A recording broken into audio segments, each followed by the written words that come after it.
It's time for Twig This Week in Google. Mathew Ingram sits in for Stacey Higginbotham. Jeff Jarvis is here. Aunt Pruitt. We're going to talk about the testimony in front of Congress by Mark Zuckerberg, Sundar Pichai, and Jack Dorsey. What about that beard? We'll find out what it means, if anything, as we're this close to the election. Starlink begins its beta tests. Is it worth the money? And then all three of these guys are going to help me with my first Popeyes order. It's all coming up next on Twig. This Week in Google comes to you from Twit's LastPass Studios. Securing every access point in your company does not have to be a challenge. LastPass unifies access and authentication to make securing your employees simple and secure, even when they're working remotely. Check out lastpass.com/twit to learn more. Podcasts you love. From people you trust. This is Twit.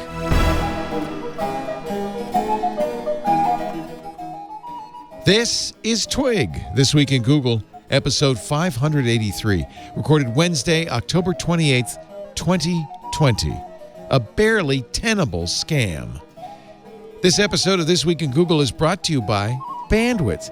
Easily add voice calling, text messaging, and emergency calling to your platform, backed by the power of a fully owned and operated Tier 1 carrier network.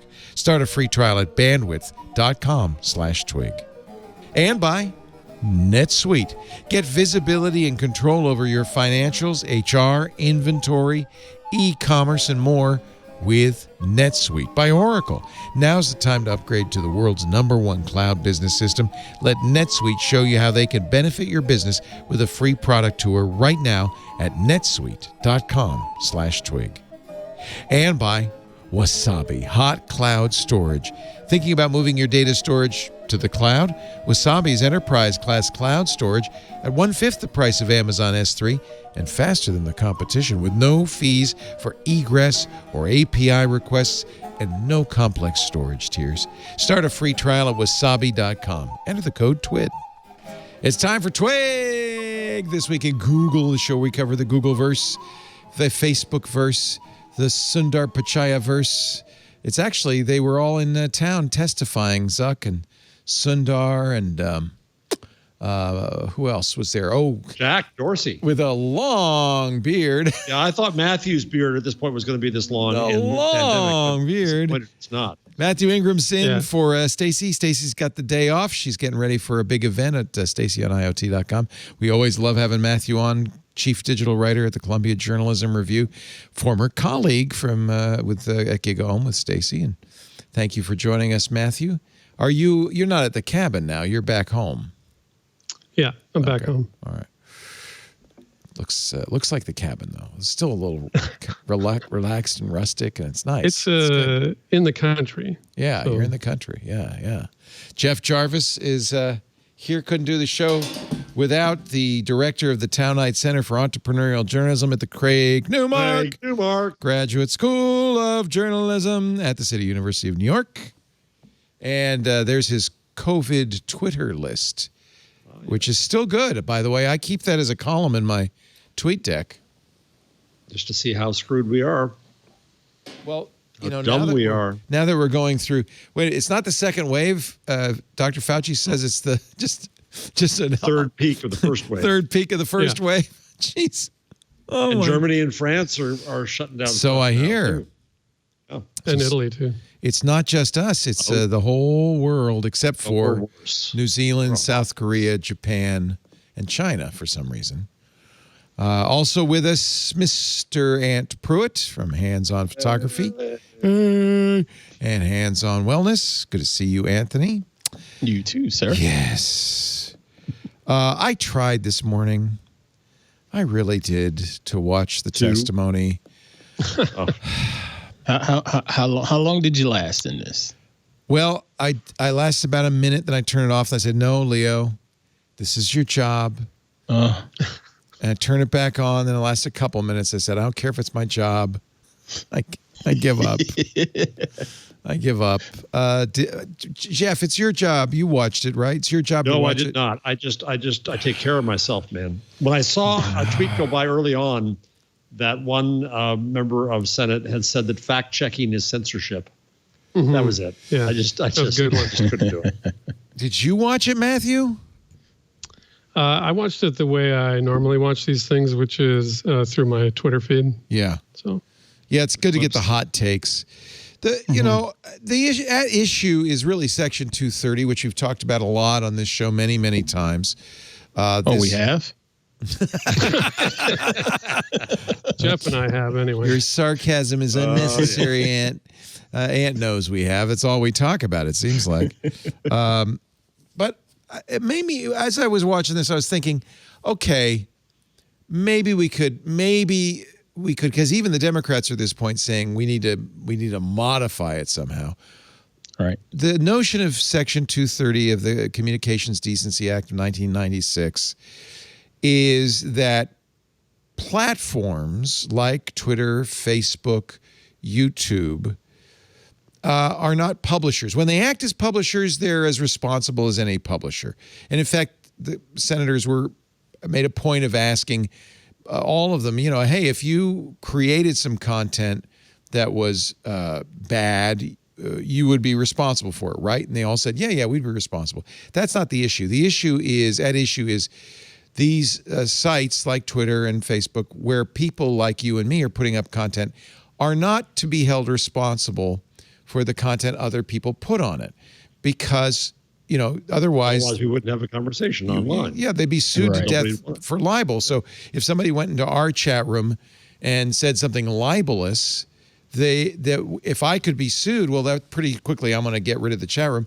Now, I can moderate the chat room, but if Facebook, and Mark Zuckerberg said there's 2 billion daily active users on Facebook, obviously can't in a timely fashion moderate everything. Even Twitter is hard-pressed to moderate everything. So I think we all agree that part of Section 230, you know, probably should be preserved. That's really important. It gives them a defense. Now, there's another part of it which says they have the right to moderate.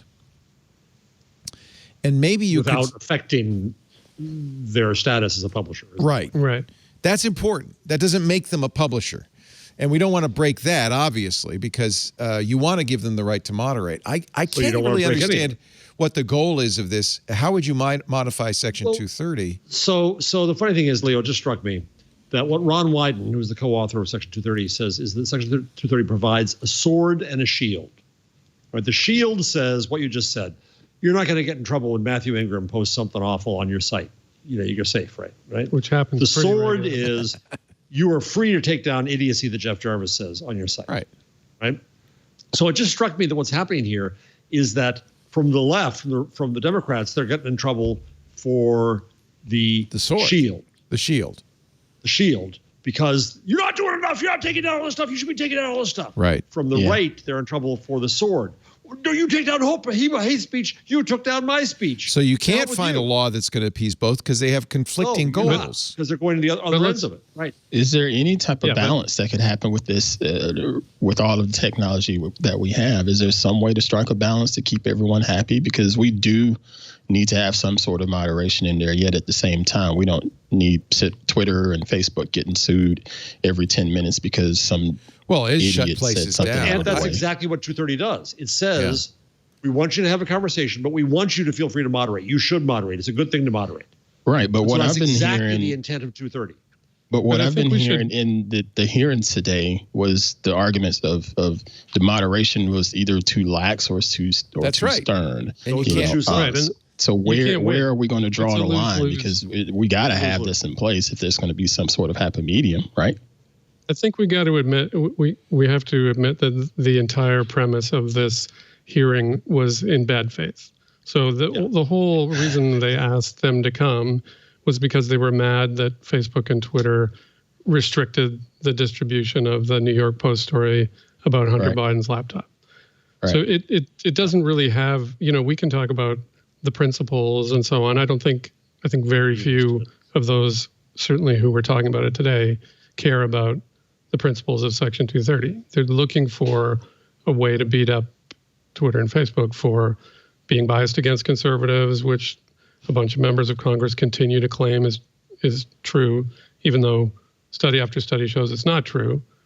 But so they need some sort of stick to argue.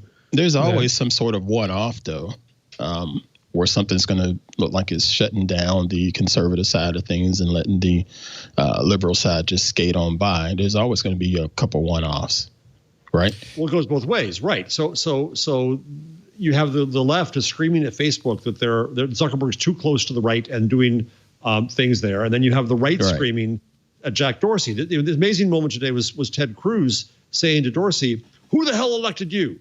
Well, let's dig into that for just 1 second. Yeah. If anyone had elected Jack Dorsey, First Amendment would stop him from doing things related to speech. It's because no one has elected him that the First Amendment protects what he does with speech. And Ted Cruz doesn't know the Constitution. I mean, Ted Cruz is a lawyer. He knows this stuff. This is completely disingenuous. It's not like he doesn't understand what Section 230 does or what the First Amendment does. This is, I mean, in particular, the whole exercise was grandstanding to make him look like he's beating up on big tech. So, Ant, I don't think the goal was to make anybody happy today. The Ant was performative to just what Mathew said, is can we beat up on places that are unpopular, that are made unpopular in the media narrative? And the law is not going to solve your problem, right? It's about our norms and it's about what we do. Yeah. And I think the most interesting thing, certainly of all three CEOs, was Mark Zuckerberg saying that he thinks Section 230 should be modified. Yeah, let me read. Whenever someone like let me read Zuck's statements, and then you could follow up, Mathew. He says Section 230 made it. This is in Mike Masnick's article on Tech Dirt from a couple of days ago. They already had what testimony Zuckerberg was going to say in his opening remarks. I presume he followed this. Section 230 made it possible for every major internet service to be built and ensured important values like free expression and openness were part of how platforms operate. Okay, so far so good. Changing it is a significant decision. However, I believe Congress should update the law to make sure it's working as intended. This is purely a political statement, obviously. Oh, is it ever? I don't think he really believes that, but he's trying to somehow appease these guys. We support the ideas around transparency and industry collaboration that are being discussed in some of the current bipartisan proposals. This is just word salad that means nothing. And I look forward to a meaningful dialogue about how we might update the law to deal with the problems we face today. That meat. Smoking that meat. Smoking my... The debate about Section 230 shows that people of all political persuasions are unhappy with the status quo. Well, but for different reasons, right? People want to know that companies are taking responsibility for combating harmful content, especially illegal activity on their platform. A lot of the questioning for Zuckerberg was, well, you allow people to kind of imply that the Holocaust didn't happen. And he said, that's not against our rules. They want to know when platforms remove content that they are doing so fairly and transparently. Yes. They want to make sure platforms are held accountable. I don't think that's unreasonable to say that. The problem is the devil's in the details. How do you do it? And I think go ahead. Now you can go ahead, Mathew. Yeah, I was just going to say that, whenever Zuckerberg says, I'm in favor of regulation, I think you should, check your wallet or because he clearly has an agenda. And I think in this case, it's that he knows people want to regulate Section 230. And what he wants is for that regulation to give Facebook effectively more power. The risk is if there's regulation, it could entrench Facebook's power instead of, that is, make it harder for people to compete. And I think that's a real risk. If he gets the interpretations of Section 230 that he wants, it could actually make Facebook more powerful, not less. Which is what happened in Europe. It's exactly what Mike Masnick says. He says, Mark knows full effing well that any regulations that Congress puts in place will simply serve to lock in Facebook's position. Facebook can handle the compliance costs. The upstart companies that might disrupt Facebook will have a much harder time. Make no mistake about it. This is Mark Zuckerberg pulling up the innovation ladder he climbed behind him. And somebody else has pointed out that in the current climate, Zuck can't just buy a competitor as he did with WhatsApp and Instagram and he tried to do with Snapchat. So he's got to find other ways to protect his incumbency. And this is a very convenient way to do so. Right, and Zuck spent $130 million to start the Oversight Board, which the day after we did our last show opened up for business. Have they heard any appeals? No, they just opened up to take them. So they're going to get. There were information sessions. They just got their secret laptops. They have exactly. They have secret laptops tied into their secret system, and a whole ornate structure. One thing I didn't realize, I don't know if you knew this, Mathew, since you've been following it too, is that for each of the cases, there's a public comment period. So we, the plebes out here, can comment on cases that come up before the Oversight Board. Then the Oversight Board can also go to outside experts. And then what's going to happen clearly, so I've also talked to the other side of this at Facebook, where they're going to receive the rulings from the Oversight Board. Then they're going to have to figure out how to implement them. So there's more cost and structure on the Facebook side as well. Yeah, you're right. This is all, Facebook has the ability to weather any regulatory storm in a way they're not starting. But is there any influence from those outside comments to the Oversight Board? We'll see what they do. It's a bunch of smart people. Of that? Oh, sorry. Yeah. There's people I think are very smart and I respect. Alan Rusberger, the former editor of The Guardian, is one of them on the Oversight Board. There's other people. I think they're going to try to prove their independence. I think they're going to try to come up with tough stuff, but we'll see. Proof in the pudding. Is it all? Yeah, and I think, is it all irrelevant since the election is a few days away? It'd be hard for Congress to do anything as a lame ducks in a lame duck session. We'll see what the results of the election are. Maybe everybody will be in place as they were before, but really, this is just. In fact, Amy Klobuchar, former candidate for president and senator on the committee, said this is just grandstanding. The election is a few days away. Why are we holding these hearings now? This is. And you can't come up with relief for the American people around COVID, but you can do this grandstanding. Right. Yeah. And the only thing it suggests is that, Biden has talked about Section 230. He's talked about wanting to do something to it. I don't know if he's thought about it deeply, but so it could, some of the stuff could continue even if he's elected. I know people, Mathew, I know tech people, not tech people, I know policy people. I'm not talking about the platforms, but elsewhere, who have made contact long since with the Biden campaign saying, whoa, Nelly. Let's have a conversation. It's like, it's a safe thing to say for anybody. We ought to do something about the weather. Yeah. Good luck. Good luck figuring out what to do. It's raining an awful lot. What are we going to do about that? I don't know.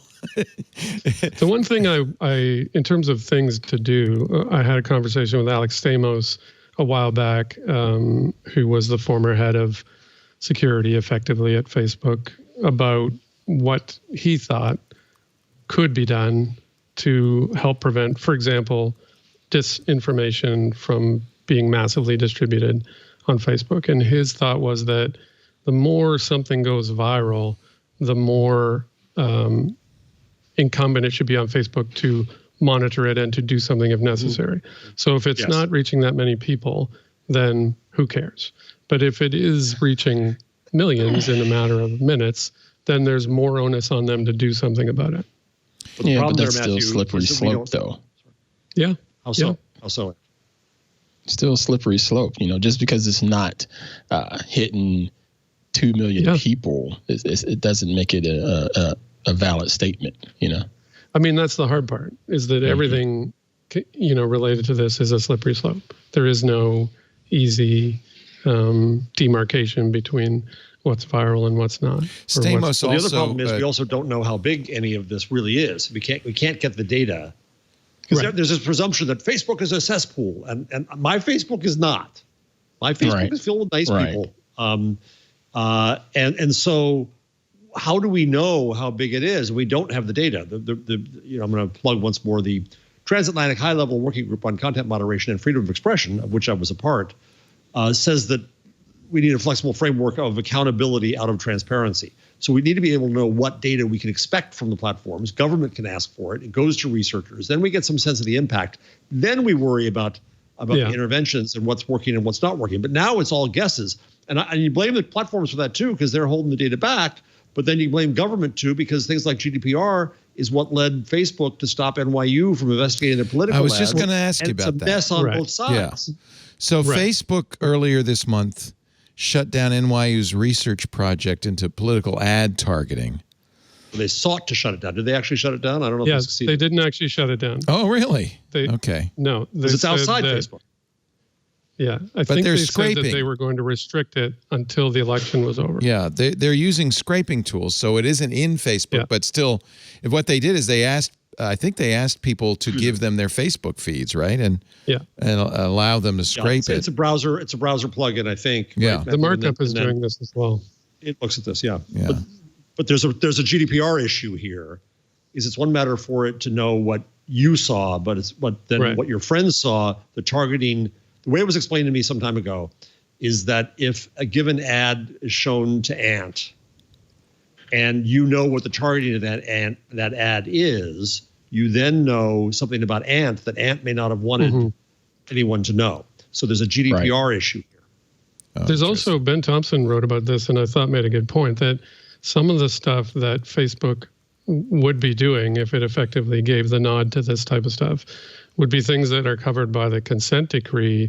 In fact, both consent decrees in which Facebook promised not to do this type of stuff. So if it says, oh, go ahead, or even just turns a blind eye to this kind of scraping, it could be seen as breaching the consent decree, because it might be fine for me to share what I'm doing on Facebook, but all of my friends and all of their stuff is in there too.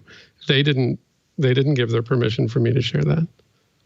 So while it's tempting to say, oh, see, this is the unintended consequence of these regulations, it's preventing reasonable research from being done, maybe it isn't an unintended consequence. Maybe really it is the right thing to do to say, well, your friends of friends information shouldn't be offered up, even if you say yes, just because you're running that browser plugin. But Facebook should have sat down and tried to figure out. I think must have been a way to do it better. No matter what. Yeah. They should have figured out a way to sit down with NYU and work with them. Right.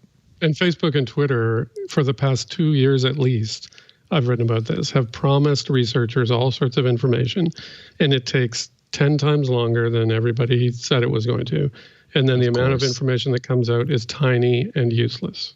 You have to wonder if Facebook, I mean, honestly, they don't want this information to. No, of course they don't. Yeah. So it's a convenient thing that it's illegal and they don't want to. But what I said to them, I was at a meeting brought together by people who are pretty anti-tech and anti-Facebook, and someone from Facebook was there, and it's Chatham House, so I guess I shouldn't say who was there, but anyway. And we had this discussion. I said, why the hell can't you just release this stuff? And then well, no, here's what's going to happen. You know, once I know about Ant can come back at me and say you violated my privacy because you revealed to the world that I like barbecue. Right. Well, everybody knows barbecue's the best thing ever invented, so nothing wrong with that. What's the harm? What's the harm in that? His cardiologist, on the other hand. Sure, it's really well, that's true. Your insurance company might have something to say about that. All right. So should we just ignore these hearings? I mean, that's kind of what, after watching it for a while, I just tuned out because it's like. Yeah, I think if you look at the last hearing, the one that was sort of the final hearing of the antitrust. That was deep and meaningful. So that was right. So that had a lot of, thoughtful questions, important questions. There were things raised that were actually important there. And it was a kind of a nice change from some of the grandstanding circus sideshow stuff. And so this one, we kind of reverted to form, and it's just people waving and screaming and about things that they are either deliberately misunderstanding or don't understand. Yeah. I watched for about the future an of hour. government now. And sorry, you watched for an hour, Ant? You're a better man than I am. I watched for about and let me go ahead and tell you, sir. I realized I didn't have my coffee this morning, so I had to go get coffee to complete that hour. But in that hour that I watched, I didn't see a lot of grandstanding. I saw a lot of tick for tack kind of talk, or like I said, they actually did some research and didn't quite sound like a bunch of, hate saying it this way, grandpas that's just now seeing a computer for the first time. It was okay. It wasn't as bad as I thought it was going to be, but again, I still needed that cup of coffee just to get through that hour. And frankly, this is, if you're a successful business in the United States, this is, part of the expectation. It's not like these guys, I mean, they didn't have to fly anywhere. You know, they could do it from. You know, I don't think this is going to sway any voters for sure. So it has no value in the election. Most people didn't even understand. I bet, you know. Well, people understand. They understand in the shade of their political persuasion. Because I hear from a lot of people say, "See that post suppression of that post article, prima facie proof that Twitter and Facebook don't like the president and are just going to block stuff." Right. And then people on the left said, well, you know, I don't have to go into the positioning, but that's what they hear. But I don't think it's going to change anybody's vote. But they didn't even talk about how Facebook, Mother Jones wrote about it, and Margaret Sullivan at the Washington Post. That's a really interesting question. Wrote about it. So they're suppressing effectively left-leaning news and then favoring Breitbart and Ben Shapiro. Yeah, but the Sullivan example, if you're Facebook and you set a rule that says if you are paid for primarily by a political organization, then that becomes a rule set by which they say, then no, we're not going to consider you news. I'm not defending Facebook here, but they try to come up with scalable rules. And that example from Margaret's column seemed a little bit not. But I think it shows. So I think it shows you that those rules are inevitably flawed. Breitbart is funded by conservative, billionaires. Yes. They just don't disclose it. And so if you disclose it the way Courier Newsroom does or Mother Jones does, then you get penalized. If you don't disclose it, then you just get to be in the newsfeed, even though you're running effectively disinformation. Right. So they have crews and they call people on the outside. I don't get anything for this. But they'll call 20 people on the outside to say, let's just bounce stuff off. Do you mind talking to us? And I always say, okay, to any of the companies, because I learned stuff too. And they have people trying to decide, this was like a year ago, what's a news organization, right? So they went through just this, and they try to get other organizations outside to do it for them, right? Do you have a list? Can we just use your list? You got a list? No, you don't. Oh, hell. So we got to come up with our own rules, right? So they have a sign-up thing for news organizations, and they set rules because people are going to make them set rules because they want those rules when people go after them and yell at them and scream at them. Then they want to say, but we got rules. So I guess the question is do you think Facebook's operating in good faith in general, and just it's a hard thing to do, and they're doing their best they can? I think it's a lot to accuse them of a bias one way or the other. It feels like in both cases they're just trying to do the best they can, and it's a far from perfect system. Is that fair? You agree, Ant? How about you, Jeff? I agree with you, but I still think on both sides of the spectrum, Facebook could try harder. And I know it's easy for me to say sitting here in my little comfy chair. It's hard. They got 2 billion daily users. That's a lot of traffic. It's a lot of traffic, but they're paying people a lot of money to come up with these solutions too. So try hard. So Ant thinks they could do better. I agree with you, Leo. I think there's a few different layers here. At the top, I think you can question motives. At the worker bee level, there are people who are trying really hard to come up with reasonable things and who are there for a reason. I think that if the Australian stuff we talked about a few weeks ago, let's say that they passed that law in Australia and Facebook says, fine, we're pulling news off of Facebook in Australia. I think they're going to be secretly having champagne and smoked meat and happiness because news causes a lot of problems. And fine, screw it. We're going to go back to getting dates, and life's going to be a lot easier. And it sets a precedent that I think is going to be dangerous for our industry and for our society, because if that's how people are finding out things and now they can't find it out, it's bad. But I think that's kind of where we're headed almost, is can we conveniently get rid of this? It's a pain in the ass. Mathew, do you think Facebook is well-intentioned, but it's just a hard thing to do, and so occasionally you get these mistakes? Or is it intentional? Do you think they have a bias? Yes, I mean... Oh, he froze. I think there's no question Am I frozen? You're back. You're back. Yeah. But blurry.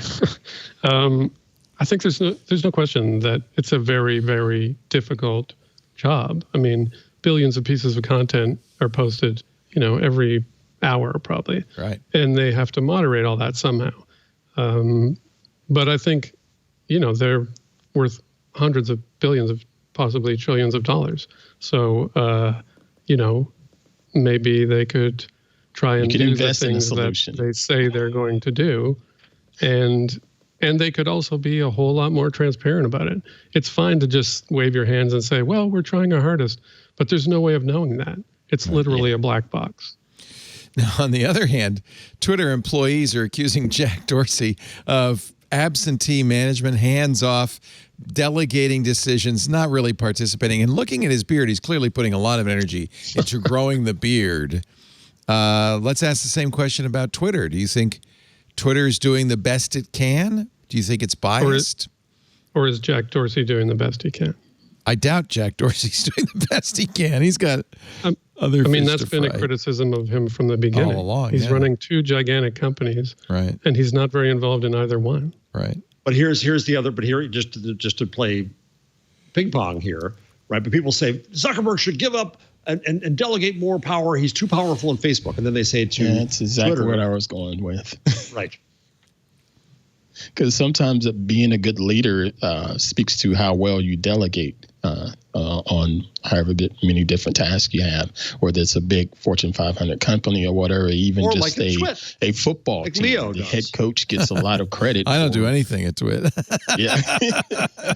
I show up, sit down, and let you all do the work. You hold that desk down like no other. Yeah, thanks to my great weight. Yeah. There's a big Politico feature I put up on the rundown about Vijaya Gadde, who is the head of policy at Twitter, and she's making a lot of these decisions, and I've met her, and she's brilliant, and so yeah, he does delegate. Shall I show the Ted Cruz clip? It's only about a minute. Please. Can I bear it? Can I get my blood pressure medication first? Let's see if I can get it to. And the look on Dorsey's face afterwards. Let's see if I can get it to play. It's not. I probably blocking. What's the hill? Okay, I'll get it from another source. Let's see. Here we go. This is Fox News. They should have better video. Yeah. Let's see here. Senator Ted Cruz grills Twitter CEO Jack Dorsey. It's not coming through here either. Oh, there it is. Okay, here we go.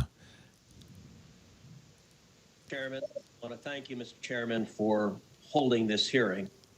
The three witnesses we have before this committee today collectively pose, I believe, the single greatest threat to free speech in America and the greatest threat we have to free and fair elections. Well, let's talk about that. Is that really true? No, of course it's not true. It seems like social media, for all its flaws, is about free speech. Yes. Well, but that's for not the president as well as his detractors. Well, that's true too. Okay. So, and certainly the hyperbole of saying it's the greatest threat, that's a little Matthew's point. It's just grandstand. That's a little strong, isn't it?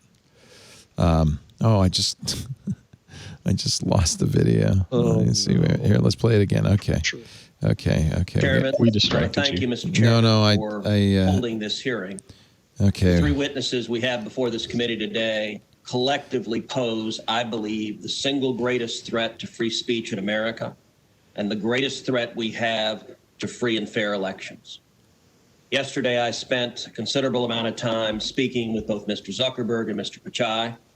I have concerns about the behavior of both of their companies. I would note that Facebook is at the minimum at least trying to make some efforts in the direction of defending free speech. I appreciate their doing so.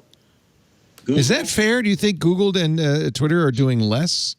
No, he's going to basically say, but Twitter takes down the New York Post, and so they're evil and awful. Right. Yeah. And it labels Trump's tweets. Right.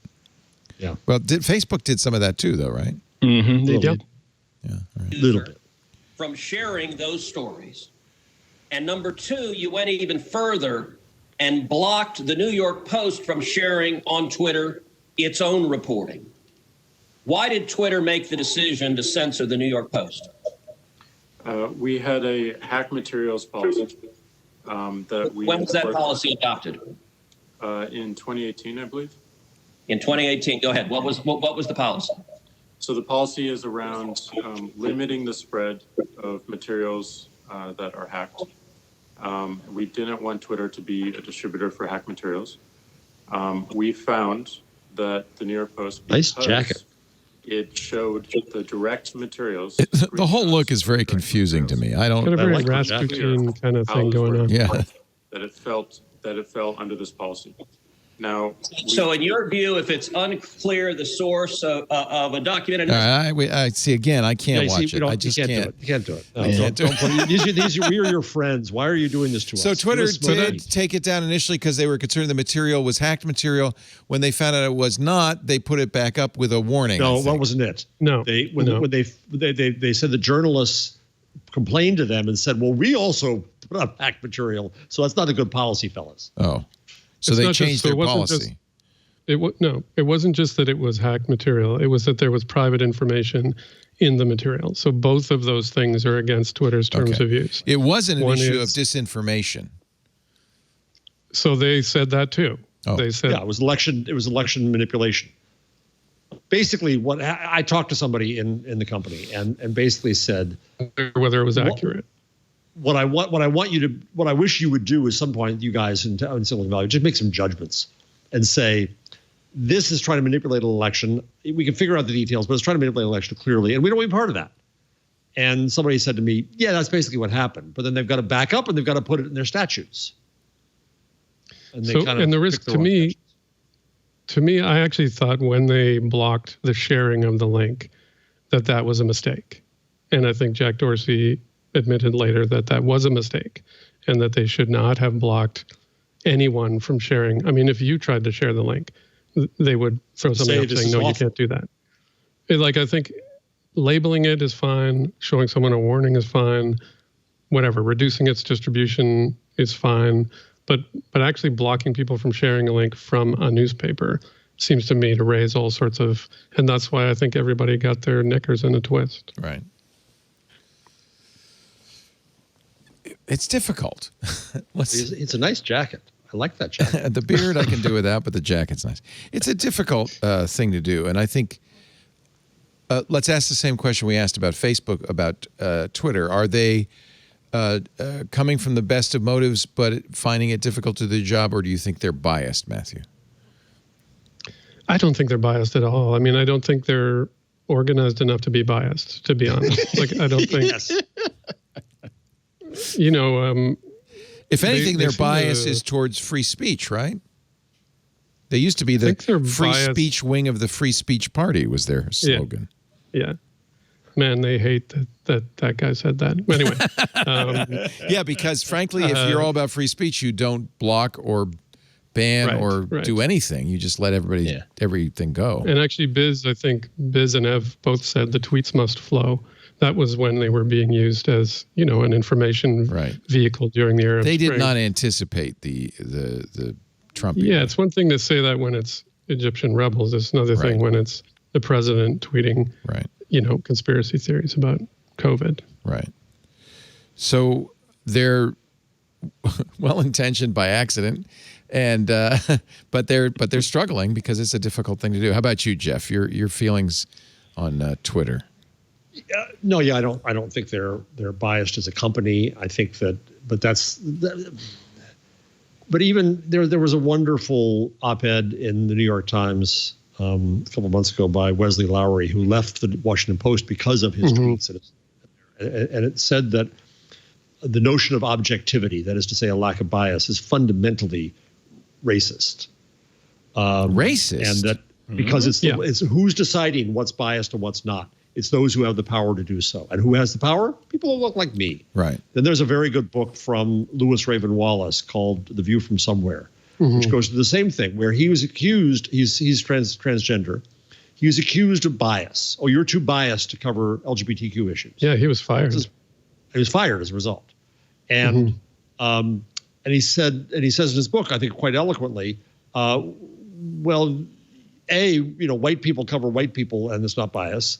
B, you're giving up my lived experience. You're saying that my lived experience is not valuable in covering this. You're calling that lived experience bias. So this whole question of bias and objectivity is itself fraught It's a power word. Yeah. I forget who said it. Someone said reality has a well-known liberal bias. A liberal, no doubt. Although in Canada, liberal means something different, I believe. But a little different. Yeah. A little. In Australia, it means a lot different. Yeah. And Twitter, biased or not? Not biased. Racist? I don't think they're racist either. No. But as I said about Facebook, they still can try harder. Right. With both of these platforms, the unintended consequences is everybody has a voice. That's a great thing, but it's also a little bit of a detriment that everybody has a voice to be able to get out here on these platforms and just say what they feel needs to be said. And sometimes it's not necessarily the right thing to say, but there's a lot of good that can come from both of these platforms. Right. Yep. I second the motion. All right, let's take a little break. Fun to have all three of you here. We can do a teaser here.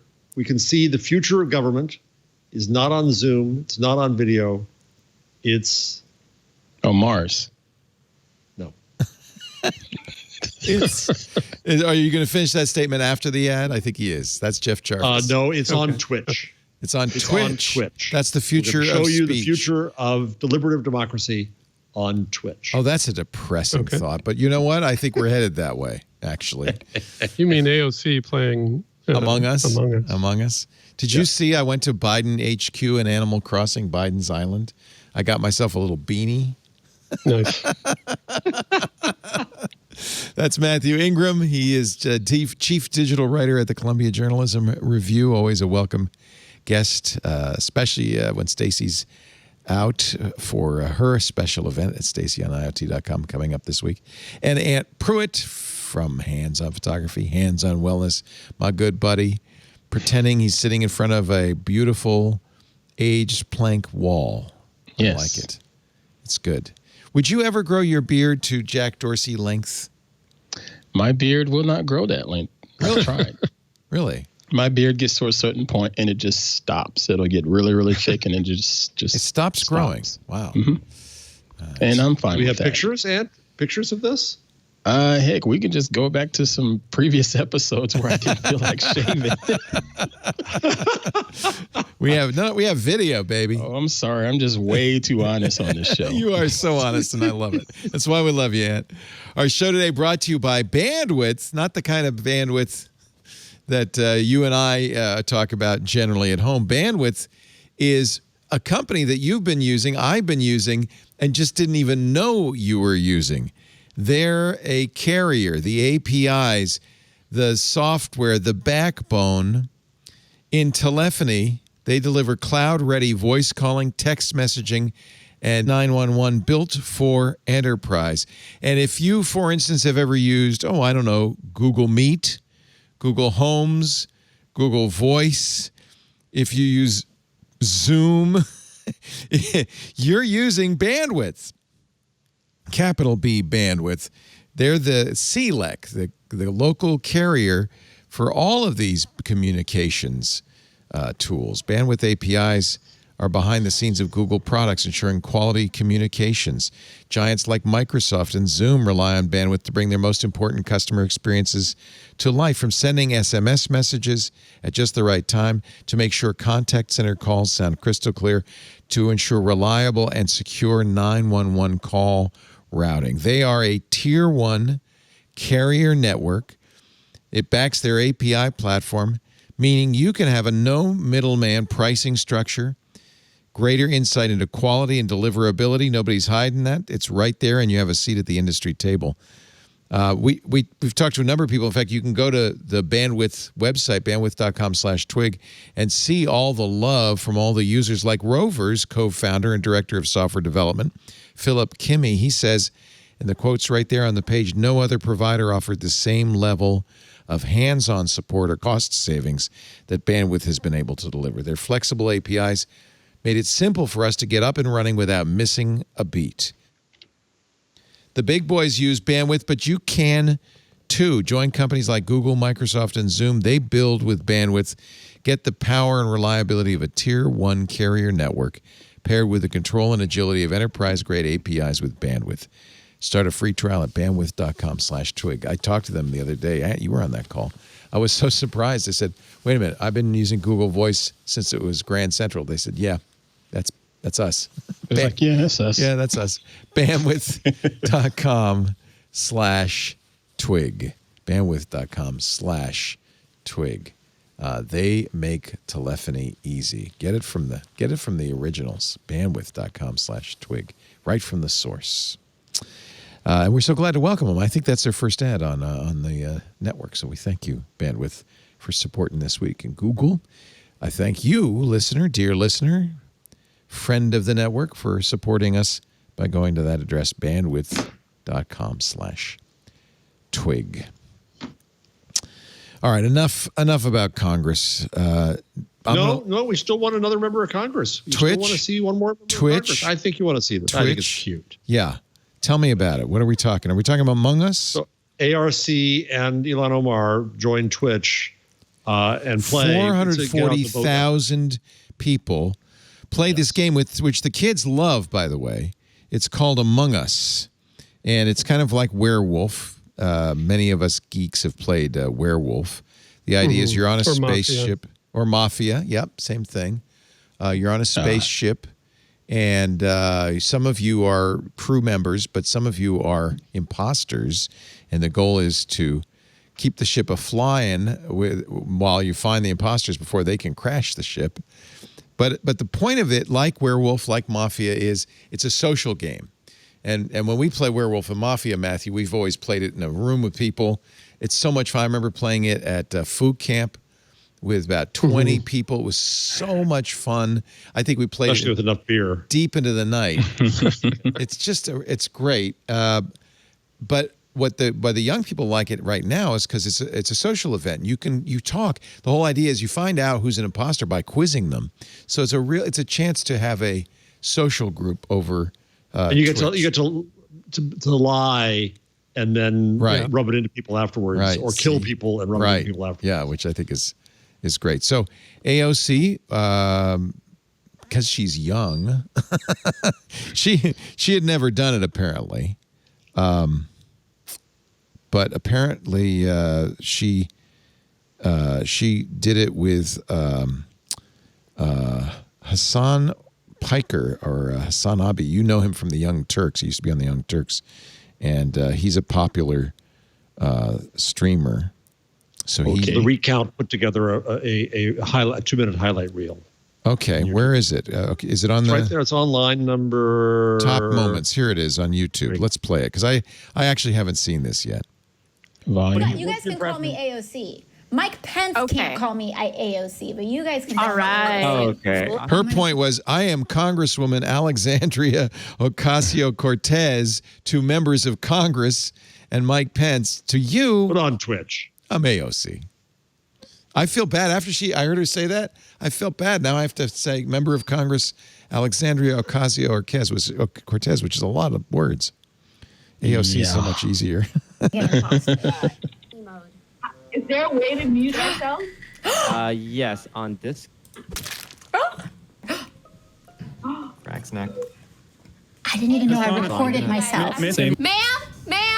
I can't kill Pokey. She's so nice. Are you safe, ma'am? Was she the imposter? I have to do it. Yeah. She was! Yeah. Sorry, Pokey. Wow. This really happened. It was an honor. That scared me. How do I call a meeting? Oh, it's totally toast. How do I call a meeting? It wasn't him. I figured it out. Okay. There's Elon Omar. I passed AOC on my way up. Did you murder Myth in cold blood up there? Me? Mm-hmm. No. That's good enough for me. She's a lousy liar. I'm so sorry. I totally don't believe it. So this is a really fun game. Now I'm murdering a sitting congresswoman. After everything we've been through. I can't even vote in this election. This was to get people to vote, right? To vote, yeah. Yeah. But I think it also maybe won some fans among people under 25. My day's going great. Yeah, so it's really cool. I mean, it's great.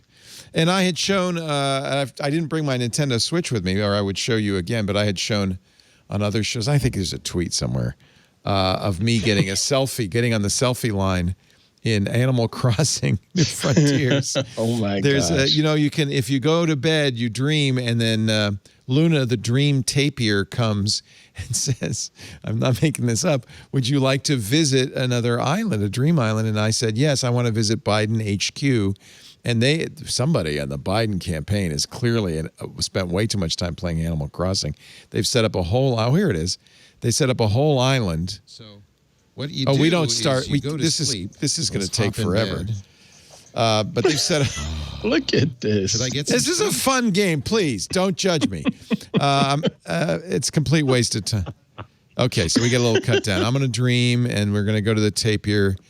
But the whole idea of this is it's a campaign thing. So they have mentions of I will vote. And there's kind of a robot Biden. You know it's him because he's wearing aviator shades, wandering around. You can get selfies with him. And then you can also, for free, get a yard sign or a beanie. I have a beanie. You can see I'm wearing my Biden-Harris beanie.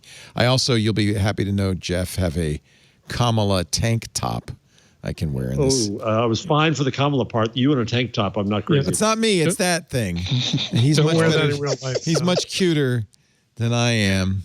Okay, now we're dreaming. We're dreaming. We're going to Biden HQ. The dream. Here I am. This is crazy. I'm in Biden HQ. HQ. I think it's interesting that campaigns are doing this. I mean, obviously, it's to appeal to young people, right? Although I kind of thought it was pretty fun. All right, I turned off the sound. Oh my because goodness! I think I was doing this on the radio show. I think so. I didn't want the. So you can wander around. You can get pictures. I guess this is why my hardheads think you're so cool and I am not. Do they play this game? See, here's the rope line. See, it says IWillVote.com. And I'm looking for Joe. Where's Joe? There's the rope line. Oh, Where's Joe? I know he's here somewhere. no. He's in the basement. Yeah, well, yeah, right. He's in his basement. I gather the way this. There he is. There he is. Oh, There he is. Very hard to get a selfie with him because he doesn't have much attention span. He shunned you. He shunned me. I got to fire up the camera, get it all. He's going away now. He's a bot. He's not. There's Does he nobody have a playing virtual it. Corvette in there? Or? Yeah, wouldn't that be funny? You can get a hat that says "No Malarkey," which I good one. like. Wow. Yeah, that's pretty good. And I'm gonna just get a quick. I don't know. I'm messing with all the settings here. This is really boring. The cut down should have cut all this stuff out. Do it already. Yeah, do it. You see, he keeps going back and forth. Eventually, I got a your selfie. sepia tone filter on the Yeah, on the camera? you Is can that have what it you're doing? sepia. Do it now. No. I'm trying to. Oh. Yeah, he's going to come back. He's okay. I don't know why, but for every time I pose with this guy, it's in front of a garbage can. I don't know why that is. And the soda machines. And there we go. We got a selfie with a. He doesn't really look like Joe, but I don't really look like me. So it's a perfect. There we go. That's my selfie with the candidate. I would do it with Donald, but I don't see him in Animal Crossing for some reason. I think it's interesting. Campaigns are doing this. I do. I don't. Do you see anything wrong with it? Is it demeaning? It's got a real hello fellow kids sort of feel to it. If you remember that. Yeah. Hello, fellow kids. Who is that? I also like Music Band. That was crap. It was from. Typically, when candidates do this kind of thing, it falls flat like "Hello, fellow kids" did, but it doesn't feel like it fell so flat this time. Like that, it felt like it went to kids and spoke to them at a level that they could identify with. She's young, AOC, so it doesn't so weird. And it's a valiant effort. It's a valiant effort. I can't see Abraham Lincoln playing one of these games, but times have changed. He did go to the theater. Yeah, he did go to the theater. There's sometimes there are efforts like this that come off as really, really forced. Right. That didn't look that way. It didn't feel that way to me either. Okay. Humanized her, I thought. Okay. Yeah. We are, as you know, heading towards an election this Tuesday. In fact, the next time we... Really? Yeah, you've heard that perhaps? You just do digital stuff. Wait a minute, so am I supposed to go vote now? If you haven't voted, I'm going to send you out the door right now to vote. You've voted already, haven't you yet? Yes. Can you vote in Animal Crossing? And that would be already voted. That's just a matter of time before we have our votes in Animal Crossing. But there is a lot being done between now and Tuesday to kind of prepare for this. Both Google and Facebook are banning election ads after the election. What's the point of that? I'm not sure I understand that. Because people claiming that it was lost or was rigged. This is against disinformation. Yeah, it's trying to do not getting people all riled up right after the election, stopping civil war, that kind of stuff. Twitter is launching something called pre-bunks instead of debunks. They'll preemptively debunk false information. Could we not use the term pre-bunk? Pre-bunk is not a good. Says the writer in him. They've never done this before. It's not a reaction to an existing tweet with misinformation. It's just going to be up at the top of the feed. That's just called distributing facts. I know pre-bunking sounds cool, but yeah, no, it doesn't. Just terrible neologism. I mean, he's looking all condescendingly at us. You pants. Wikipedia, which actually I've always has had very good news pages. They have an election 2020 page, and they've already done a lot of things to lock it down before the election. I don't want to, be overly skeptical, but the people that I'm concerned about are not going to see any of those things that you just mentioned. Okay. Yeah, I mean, most people get their news from the TV. And they're going to go to their station of choice, the station that affirms their existing beliefs. Right. Yeah. So Sean Hannity's going to tell them what they want to hear. Right. So it's going to be. There's no warning flags on the Hannity show. It's always an interesting exercise for me to tune between MSNBC, Fox News, and CNN, and get really three different views of the world, completely different narratives. Completely different narratives. And I think I will do that on election night because I can imagine. Do you think though that I think there's been enough information put out. It's been hammered home over the last few weeks that we may not know the winner on election night. Somebody may be ahead on election night, but because we've already had 50% of the total voting for in 2016 has already happened early voting. But most states, they can't count it until election. But you can't count it. So those votes will be counted after the in-person votes. So you'll get this flood of in-person votes, but that is probably no more than half the total vote. In fact, likely less. So I think that we've been pre-bunked pretty thoroughly by. Yeah, I think people have warned. But then you have Trump saying that he wants to cut off counting on election night, which of course he has no authority to do, but he'll say that. And so anything that happens past that will somehow be seen as fake votes. It is weird disinformation to say, he said it's illegal to not have the results come in right away. No, it's not. In fact, it's before the telegraph. How do you think we did this? Yeah, it's completely planned for by the Constitution. It doesn't even require that you don't need it till December 10th. Yeah, December 10th. So, So I hope I would think that. You know what's going to happen on election night? You know what I'm dreading is a couple of things. One, we're not going to know, and so you have on-air people filling time with speculation and meaningless blather. Two, when the polls close, there is a fact. We just don't know it yet. Right. And so all this talk about the horse race continuing about, we got to catch up more in Miami, better get them more in Fort Lauderdale, right, is ridiculous. There's a fact that's just not known yet. That's all it is. It's going to remind us like it's an entertainment show. A lot of the year 2000, right, where was that the one where Tim Russert had the whiteboard and he kept going Florida. Yeah. And it turned out he was right, and it was a handful of votes in Florida that decided the election, but not till the Supreme Court got involved much later. And the recounts and the endless thing. Right. So we didn't know it. We didn't know in 2000 for weeks, right? How long did it take? A long time. So just imagine that. Imagine that with all the hanging chads and all that stuff that everybody was, and the rumors and conspiracy theories. So imagine that. but with Twitter and Facebook. So that's why I'm bringing this up. I mean, that's the tech angle to this, is where are you going to go in this modern age? I mean, 2000, it was hysterical. Harry McCracken tweeted, maybe I can find it, a picture of how we kept up with election of results in the year 2000, which 2000 sounds modern, doesn't it? Sure does. Let me find Harry's tweet. It's actually very funny. I'm sitting here thinking, so Wednesday, I just need to stay off the internet, but we have Wednesday, a show on Wednesday, so yeah, we'll be here. Yeah, we're going to be talking about it, Ant. You're not going to, you won't be able to avoid it. You're going to, but basically, if you don't know what happened, you can just check out my face at the beginning of the show and you'll know. Oh yes. That's probably We'll going either to be, be a day I bring some either be popcorn for the show, energetic too. or really mopey. I'll be. Here is how we followed the election in the year 2000. That's a Palm Pilot. Yes. And the Gore campaign ad saying, subscribe to the mobile edition of Gore 2000. How do you do it? You get Avant Go. Remember this?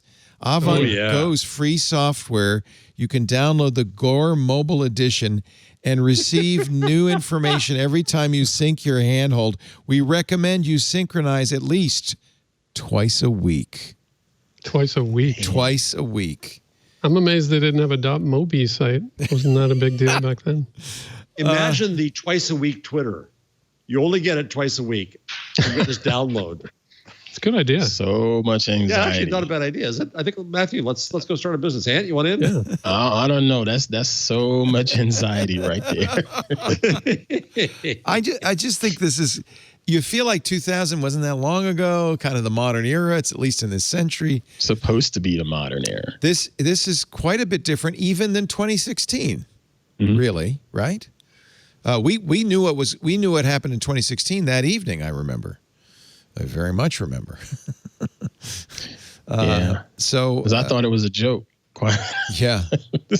Yeah. It was a joke. So where are you? Yeah, I can't imagine what you in Canada thought. Just not very funny. No. So is Ant's advice the proper advice? Just stay off of all those social. Nobody's going to be able to do that. I'm going to be glued to Twitter. I'm going to have 3 TV screens with all 3 networks, Twitter in front of me. Challenge accepted, sir.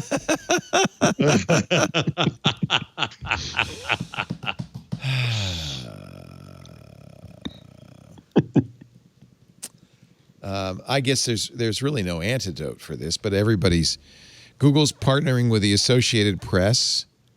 They're going to have, I guess, for authoritative results. I don't know. There's going to be a lot of spin, isn't there, on Twitter, Facebook? It's really Twitter and Facebook. Those are the only 2 that are fast enough, right? Right. Oh, there'll be TikTok fun, too. Sarah Cooper, are we going?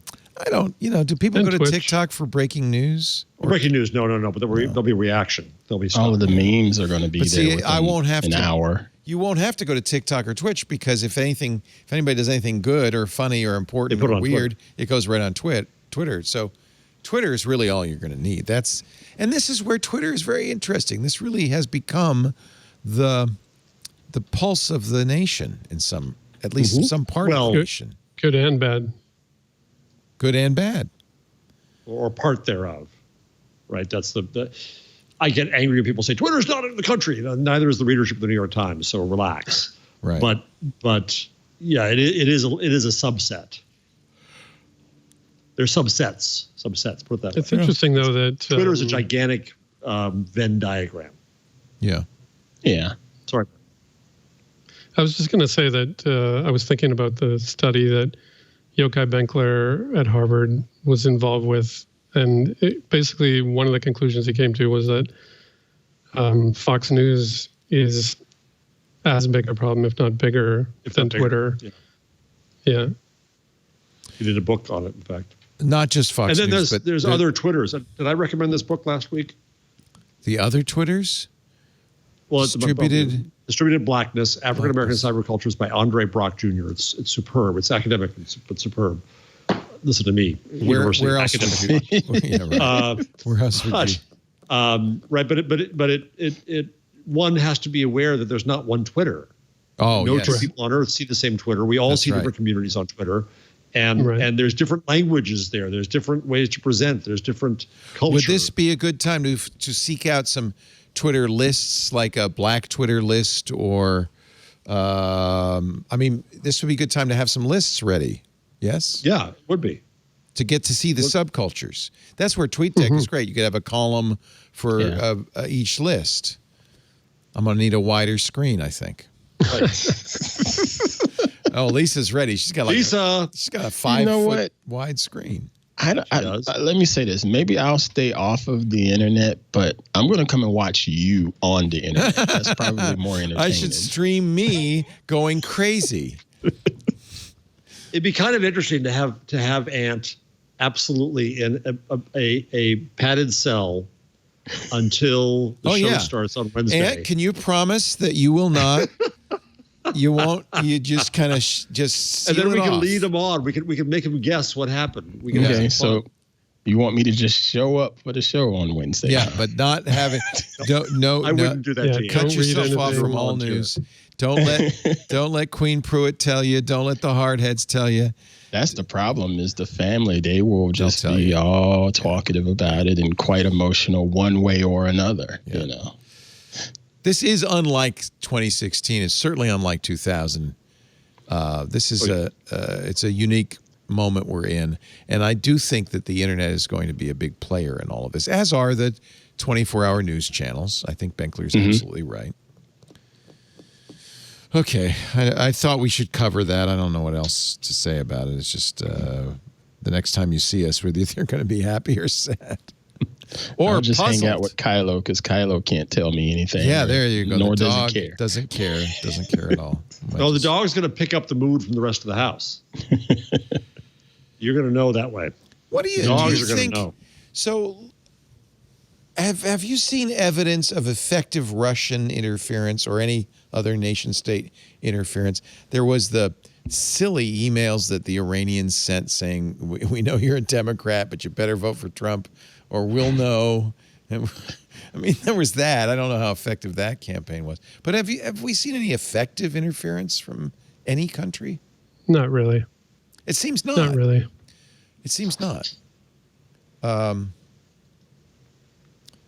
This is I guess it's hard to say. This is where it'd be nice to see say whether it's effective or not. This would be where it'd be really nice to see those ads on Facebook that are, only such a narrow slice. They're very dark. There's no way, Jeff, to do that, or is there now? No. There's no Facebook reporting tool on ad campaigns or anything like that.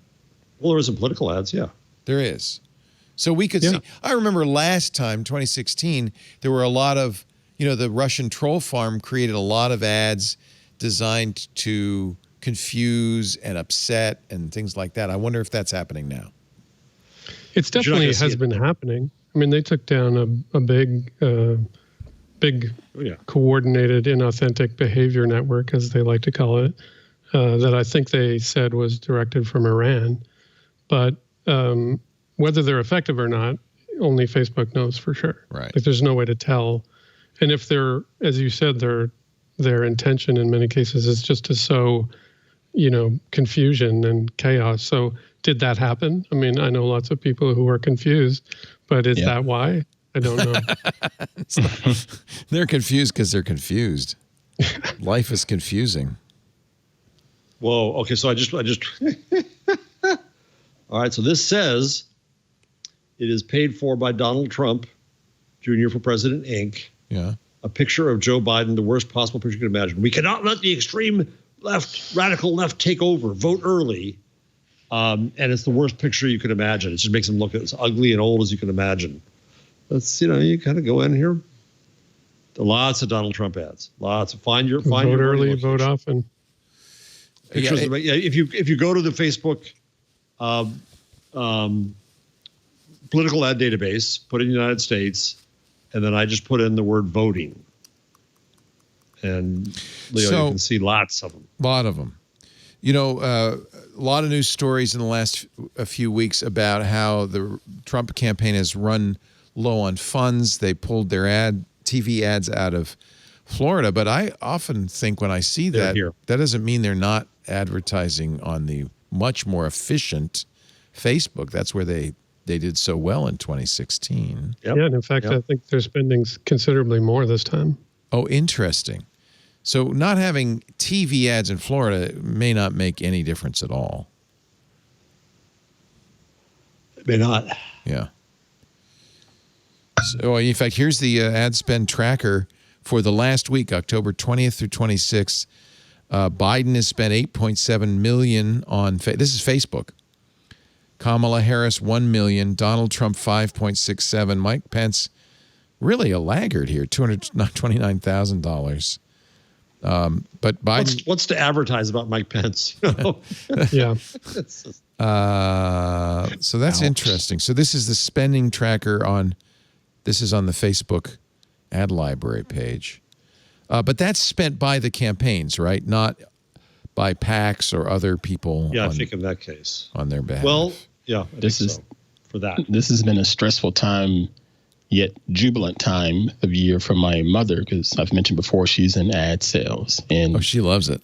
Right. So, of course, with these campaigns spending a gazillion dollars, the other clients that she works with, they're spending just as much. Hey, have you heard any... Is she in print or broadcast?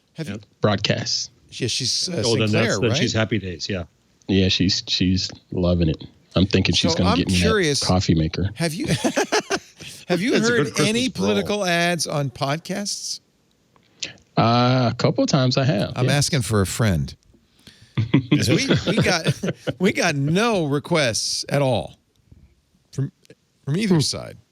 Yeah, I got a couple times I have. So you have on your podcast. That's interesting. Do you have any guess?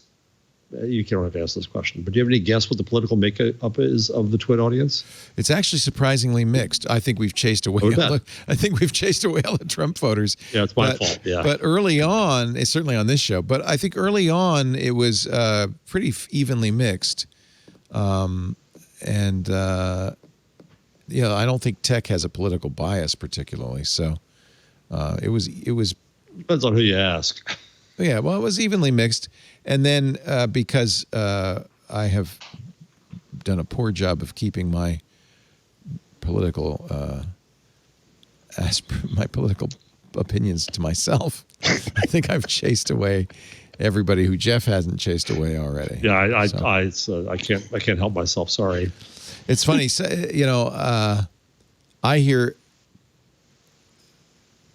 I get a lot of emails from people who say, how dare you even talk about politics? But it's kind of part of the equation these days. You can't not. We started off the show with testimony before Congress having an impact on technology. Yeah. Right. Yeah. And I get where a lot of those audience members are coming from because they're used to hearing about the nuts and bolts and the bits and bytes and things of that nature. But right now in 2020, this tech is politicized, whether we want to believe it or not. It's politicized. It's also kind of a maturity in general I think in tech coverage, because for a long time it was, they just want to hear about the latest phone or the gadget or whatever.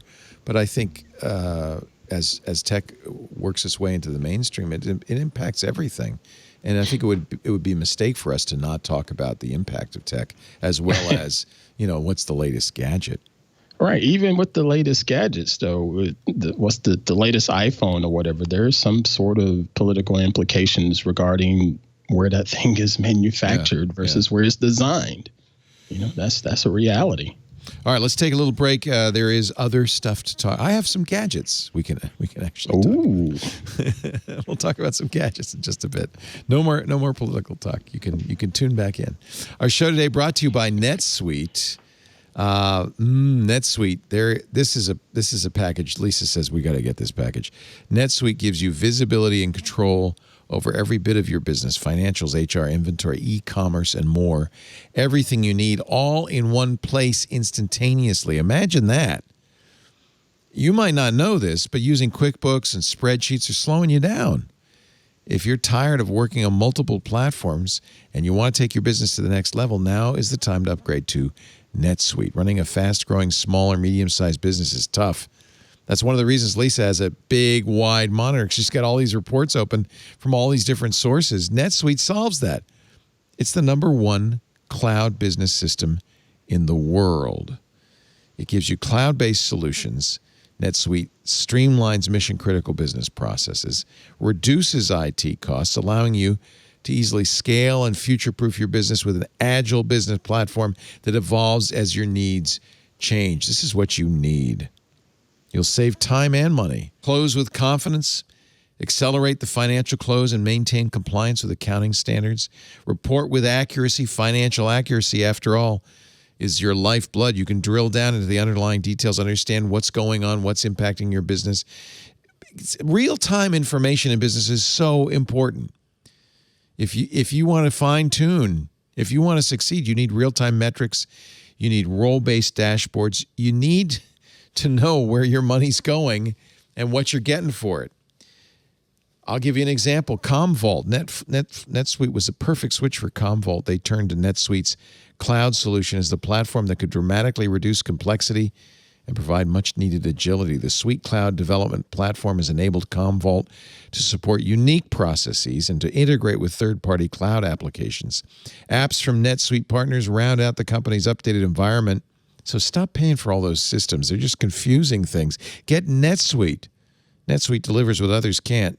Join over 22,000 companies that already use NetSuite. Let them show you how they'll benefit your business with a free product tour right now at netsuite.com/twig. NETSUITE, netsuite.com/twig. Schedule that free product tour right now at netsuite.com/twig. Thank you, NetSuite, for supporting This Week in Google. And thank you for supporting us by going to that special address. That way they know you saw it here. netsuite.com/twig. I was avoiding getting one of these. Remember we were talking about it because I don't have a Facebook account, and Facebook was insisting that you make a real account with real information that you actually use if you want to use the Oculus Quest. And then there was a story, actually came out of a release by Facebook, that if you used your Facebook account on more than one Oculus device, you'd be violating terms of service and they'd yank you. They have updated this now. This was corrected on Sunday. Oculus says that's not true. You will be able to use two different I have a Rift and a Quest, and it says you can use both without getting your account deactivated. I mean, it's one thing to say, oh, you can't do that, but another thing to actually ban you and kill your account. Honestly, it just gets worse and worse. And it's really good news that they clarified it, but you know what would be better news? What? Not tying Facebook to these bits of hardware. Thank you. That would be great. Especially right now with the pressure they're under. It seems like I wonder if it's going to hurt them. I guess everybody on. that might buy a Quest has a Facebook account, but I don't, and it's going to keep me from buying the Quest 2 for sure. They're crying. I know they're crying. No, I know they can't live with me, can't live without me. I know how it is. Facebook. Facebook can't live with Apple. Like so many others, they're not going to launch their cloud game platform on iOS because of, quote, Apple's arbitrary policies. Microsoft's doing the same thing. Microsoft said we're going to do a web-based version of our gaming platform, xCloud, sometime next year. Facebook says, yeah, we'll probably do the same thing. It's the only way you can do it. Otherwise, you can't get in the App Store. These don't look like games that you'd die to play, but maybe your mom would. I don't know. They're kind of more like casual games. But as a cloud gaming service, they're joining Google and so many others. What do you think is meant by the arbitrary policy? The 30% cut, or? I don't think it's the 30% cut because so Microsoft, they told Microsoft with xCloud, the problem is Apple doesn't want anybody to put like anything that looks anything like a store or an alternate app store online. So Microsoft, which has xCloud and has a lot of games, They said you can do that, but each game has to be a separate app. You can't have a picker, an xCloud picker that says what game do you want to play.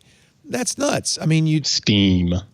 They don't want Steam or Epic to have a store, but Microsoft's and I'm sure Facebook's position is these are streaming games. This is like Netflix. This would be like saying if you want Stranger Things on Netflix, you have to have a Stranger Things app, and if you wanted to watch The Office on Netflix, you had to have an Office app. That's nuts. It's just a streaming gaming service, and I agree with them. They are arbitrary, and this is one of the things Apple is being investigated for, frankly. This is one of the antitrust complaints that the House had. Europe is investigating them right now for this as well. So, just wait till they start a search engine. That's the latest. Oh yeah, that's the latest. So I believe I saw a headline when someone said that Apple is looking at starting a search engine, and it's probably going to be the worst thing to happen to Apple users. So this came from the financial Maps, right? Right. Yeah, remember Apple Maps. This came from the Financial Times with unnamed sources. So it actually ties back to, again, this House report. One of the things they dinged Google for is paying companies to have Google search on the platform. It's estimated they pay Apple between $7 and $12 billion a year to have it be the default search on iOS. That sounds like a terrible monopolist taking advantage. Yeah, I know. That's just good competition. Yeah. Well, no one else could do it, obviously. I offered to pay $6 billion, but they outbid me. There's a picture of Tim Cook and Sundar Pichai. This was 3 years ago, eating Vietnamese food in Palo Alto together. I wonder who picked up the check. I love this. Right. And there's probably neither one of them paid. No, who knows? I don't know. Neither one of them paid. But this was apparently when there was some, difficulty getting a deal between Google and Apple. But this is a lot of money for Apple. This is the lion's share of their services revenue. So they needed the money, and Google really needs those eyeballs. So they made a deal. They were the restaurant business. The restaurant, in case you're interested, you'd like to go there and enjoy the same Vietnamese food, is called Tamarine. Tamarine in Palo Alto. Looks good. Looks good. Looks good. Yeah. Let's go. I still think they got those meals for free. That's the sound Tim Cook made when Sundar Pichai wrote a number on a piece of paper and slid it across the table. Just add a zero, and another we'll be zero. good. Yeah, one more zero. I don't think if Apple does a search engine, it would be a Google. We've talked about this on Windows Weekly. I don't think it would be a Google style keyword search for web page. Even Google's moving away from that. Now, when you do a Google search, half the time you get a knowledge graph, you get the answer to your question. Apple knows that's really what people want, especially because most of the time this will be voice-based. They want Siri to say something, and they don't want it to always be Google. So right now, Apple cobbles together a bunch of services. You'll get a Wikipedia answer sometimes. Sometimes you'll get a Google answer. Sometimes you'll get an answer from, what is that? Wolfram Alpha. Wolfram, yeah. So I think Quora, yeah. So I think it's not unreasonable to think that Apple is doing that, but especially since they hired John Gianendra. You know who I'm talking about. Say your name again. John G. John G. We call him. John Gianandrea, the search guy from Google, went to Apple like a year ago, 2 years ago. He created MetaWeb and Freebase. He led Google Search and Artificial Intelligence, joined Apple as a senior executive in 2018. Senior Vice President of Machine Learning and Artificial Intelligence Strategy at Apple. That was a big get. With all of that in place, do you feel Apple can pull this off? Yeah. Yeah, I don't think it's like Maps. I don't think it's like Maps at all. Maps required a lot of real-world data gathering, driving cars around. And they acquired mapping information from a bunch of companies, cobbled it together. I think Apple It is more like machine learning and AI. I think Apple can say, look, there's a lot of resources out there, including Google, but Siri should give you the right answer. You know, what's the worst thing Siri does? I don't know if you guys use, I don't think any of you use iPhones. But sir. But when you use Siri, the worst thing, everybody who knows has an iPhone knows it is, let me see what I found on the web for you. Here's what I found on the internet. Here's what I found on the internet. It's the worst answer. Google Assistant does that. Yeah, that's the wrong answer, right? Isn't that right, Matthew? That's when you go, it's incredibly infuriating. Yeah. So I could have done that. Yeah, what you want is an answer. Mm-hmm. And but what publishers get mad about is when they give you an answer. Yes, that's right. Because you're not. It'll be interesting, I think. So imagine Apple does do that. You've got this massive, massive company that controls a huge proportion of the sort of mobile device base and an app store and 30% and all that other stuff. And now they're launching a search engine. Is that good? Is that competitive?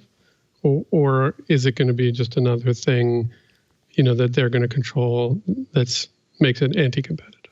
Well, and I should point out that this Financial Times report is kind of speculative. I don't know how well. Let's change that name out. Change Apple out with Samsung. Is this news if Samsung was doing this? Well, they Samsung have a failed. ton of resources too. They tried already, right?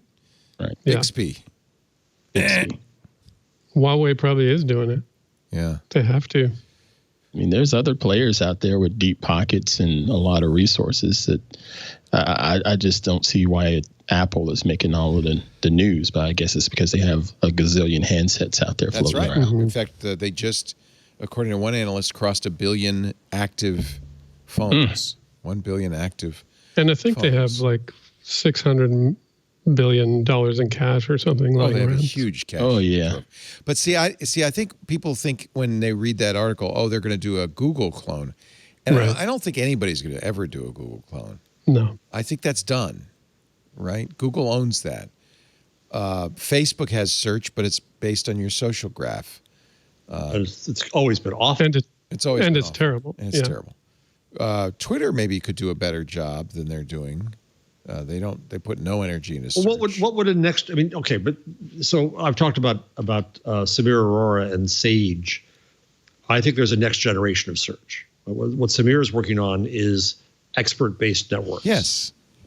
I think you want everything. You want everything in the world. Fine, yeah, go to Google. It's there, right? But we're going to give you some sense of the best. Now, how the hell you do that?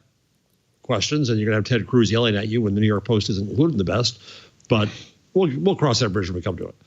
But I think that there's a next for everything there is on the net. This is the post I wrote today about totalitarianism and journalism. But for everything, there's a next generation. Right? What Facebook and Twitter do is help everybody speak, and I celebrate that. But it doesn't really help everybody listen. It doesn't tell you what's worth listening to. What Facebook does is connect you with somebody you already know so you can share stuff, but it doesn't really create communities, not really. It doesn't introduce us to strangers. There's a next generation of everything we see on the net waiting to happen. So does Apple have the imagination to think what search could be? I doubt it. Yeah, I don't know.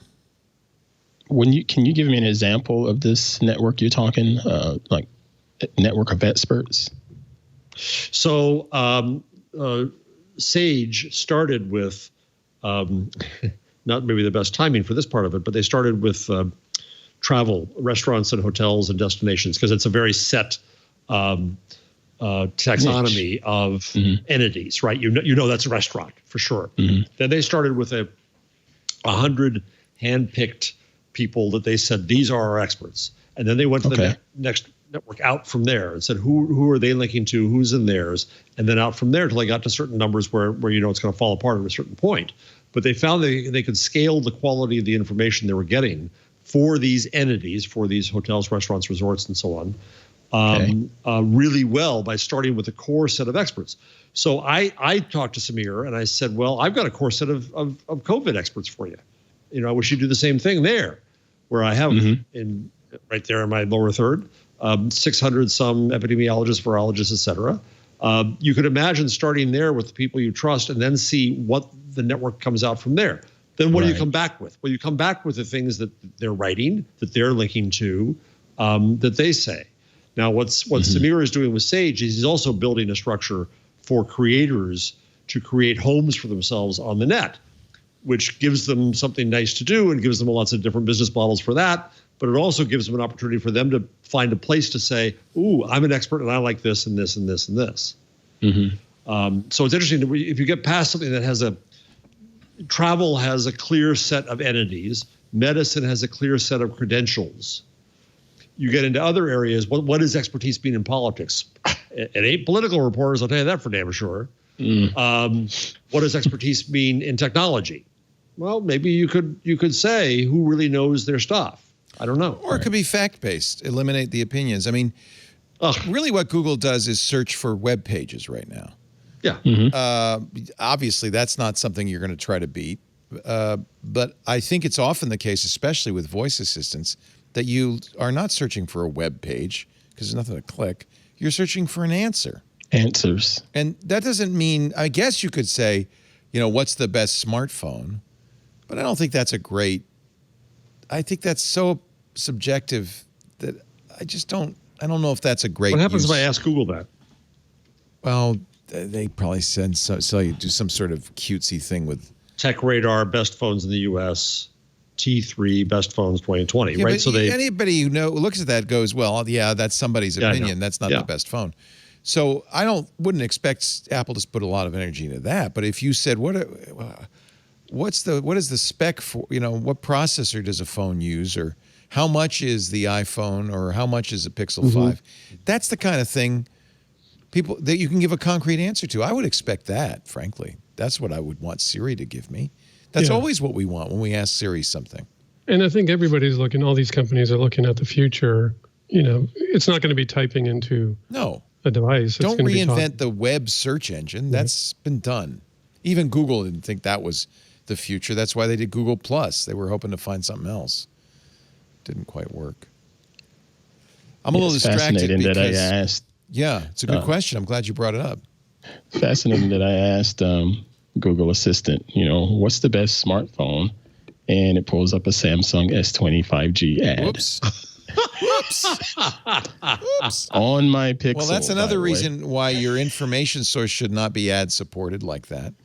That's another advantage Apple could have. They make money on the phones. Because they failed at advertising, so they turned that into a feature. Okay, but they did, and it's done. They did, yeah. I'm just you keep saying. bringing that up. I don't. For the 100th time, yeah, but I just want to presume Apple's great virtue. No, they're they a don't business. do advertising. No, they're a business. They failed at it. And they pivoted. And they said, well, if that's not going to work, what else can we do? Oh, we could really be the privacy gurus. Yeah. Whether they are or not, I don't know. But I would expect the same thing would happen with Google. We're not going to be the search engine for web pages, but that's not what we need to do. Siri should be smarter and better. And if you're going to make Siri smarter and better, you got to come up with better answers. Well, another way to look at it is remember when we talked in the old days, you want agents, right? For that kind of question, I'm going to go here. For that kind of question, I'm going to go there. And I'm going to know where to go to do that. I guess you could say. So there's a meta layer. What does Tech Radar think the best smartphone would be? That would be a reasonable question. Or who has the best recommendations for? Or what does Aunt Pruitt think is the best DSLR? That would be a reasonable question. Yeah, more specific. What does Aunt Pruitt think the best coffee machine is? We know that. Mine. What he lusts after. Mine. That dadgum Breville there at the Twit East Side Studios that I still haven't quite gotten off of the counter yet. I'm going to give it to you when if anybody has the muscles to do it, you do it. Maybe the muscle. It's the obscuring it and getting it out of there without the camera seeing me. We need a bit of muscle. His camera's everywhere. Speaking of which, here is a picture on Twitter of Mark Zuckerberg if he had Jack Dorsey's beard. So why couldn't we? Have we seen any stories yet? Why couldn't he connect? What was happening with Zuck? Yeah, he's probably in Hawaii. They pretend they get him all. He was online the hour that I watched. At first he wasn't on, Ant. He couldn't connect. Yeah, you'd think if anybody would have a good connection. Yeah. That guy. Speaking of which, maybe you should talk to Elon Musk because Starlink invites are starting to go out. Did you apply for one? You're in the north. The more north. I did apply. I could. I applied. And did you get an invite? I have not yet. I haven't checked my email in a while, but I would check your email. Apparently, they're offering it as $500 for the dish, the hardware. Ooh. There's a router, all the hardware. That's pretty and good. then $99 a month, which is pricey, but you're going to get, bandwidth. What's the speed, though? People are reporting not Here we great go. speeds, Here we like go. anywhere between, I think it was 20 and 50 megabits down. But the latency. That's it? Yeah, it's well, they're not all up. Give me a break. There's only 900 satellites up there. They don't. Starlink doesn't say expect to see. I'm sorry. Starlink says expect to see data speeds vary from 50 to 150 megabits, latency from 20 to 40 milliseconds over the next several months, and there will be. Is that good or bad latency? That's not great. But for a satellite, it's actually good, but it's not. Yeah, for Not Skype, good enough for the show. That's for sure. It'd be enough for the show. There'd be brief periods of no connectivity at all, but they only have 900 of the 12,000 satellites up, so you're not even 10% there.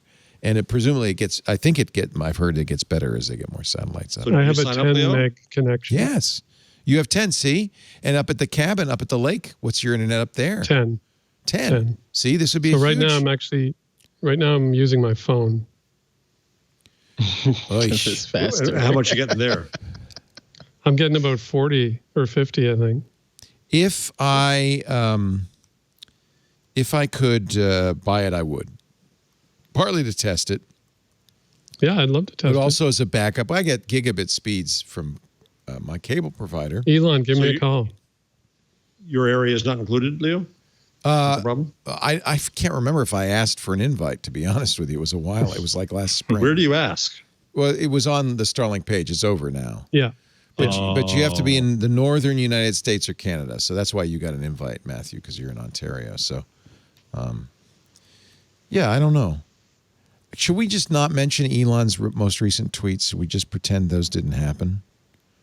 Oh, I missed that. That's always a good policy. I don't even want to show them. They're so embarrassingly bad. I'll tell you what. I'll put it up on the screen. You guys can look at it. For those of you listening, you won't be offended, but you will hear the groans. For those of you who are watching video, close your eyes. Those are the tweets. There's this first one, Jack in the Box. Oh, no. Okay. And then a couple of quick jokes. No. Yeah, no. He's a real comedian. Audio people, we've done you a favor. Just be gone. Yeah. Ugh. Thanks a lot, Leo. What's wrong with him? Why did you have to do that to us? Because he is a respected and established CEO of not one, but two important companies, SpaceX and Tesla. And he's clearly one of the regular humans. He's a regular human. That's the kind of joke you'd expect from an 8-year-old. Maybe not an 8-year-old. He's a child. He's a child. Yeah. Maybe he was into the Ambien again. You never know. I think he was into something. Anyway, I probably should have even mentioned it. At least this won't get him a gigantic fine from the SEC. No, it does not. It's not going to. It's not a forward-looking statement. Well, it kind of is. Yeah. Could be market Stacey moving if were your shares here. and She'd punch you with the Guys, I would never have done this had Stacey been here. It was one of those rude jokes that no woman should ever have to see. Do you want to talk about Jeffrey Toobin? No, we did. Do you have anything to add to the story? No. Yes. I was just thinking of bad jokes. Yeah, it seems related somehow. we have here. This is a good Halloween costume. Yeah, I like this one. Yeah.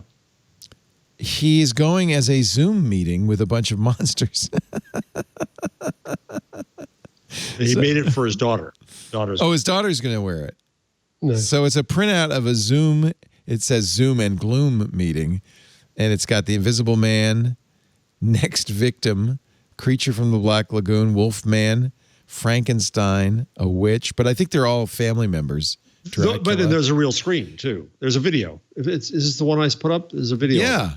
Oh, there's a video of it? Let me see. This is from CNN. I think it's up there. Then you got to worry about 25 ads. Here's the tweet. Pretty fascinating. Here's the tweet. Here's the tweet. Show this. Oh, wait a minute. Let me go back.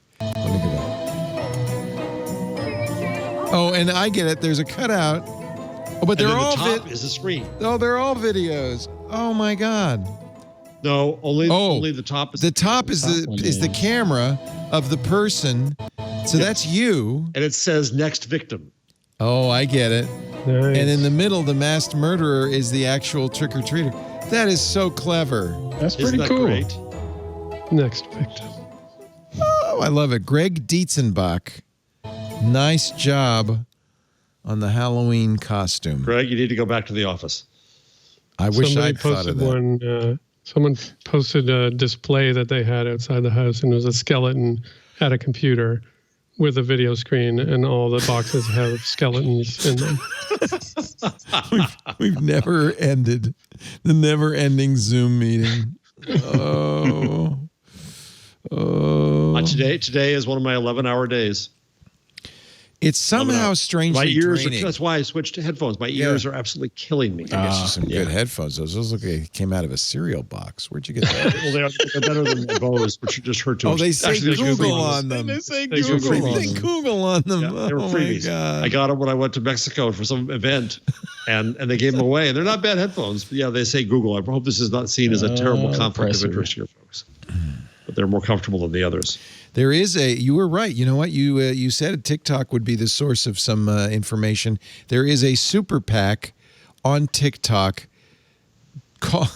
It's called Meme PAC, run by teens hoping to influence young voters against Donald Trump. Isn't that clever? It's Meme PAC run by 17, 18, and 19-year-olds. It's big. Their account on TikTok is bigger than the Lincoln Project's account. So the Lincoln Project's going to start a media company? Have you been following that? You know, I have mixed feelings about that whole thing. I do too. Mathew, do you know what they're going to do? It sounds like they're going to try and do a bunch of different types of media podcasts and stuff like that. It wasn't clear. Everybody's doing podcasts now. I hear they're going to be big. I hear I got to find a new medium. I can't. Audible announced 100,000 podcasts. We looked into it when they started doing this, but they said you can't have any ads in your podcast. It's like, well, what good is that? How am I supposed to monetize? I'm just supposed to give you content, and that's that. So anyway, we're not part of that. The Amazon scam I put in here? No. Tell us all about it. Line 68. $100,000 scam making money. This takes a lot of effort. So deputies arrested a Florida woman, of course. A fraudulent return scheme involving dozens of Amazon accounts and thousands of returned items.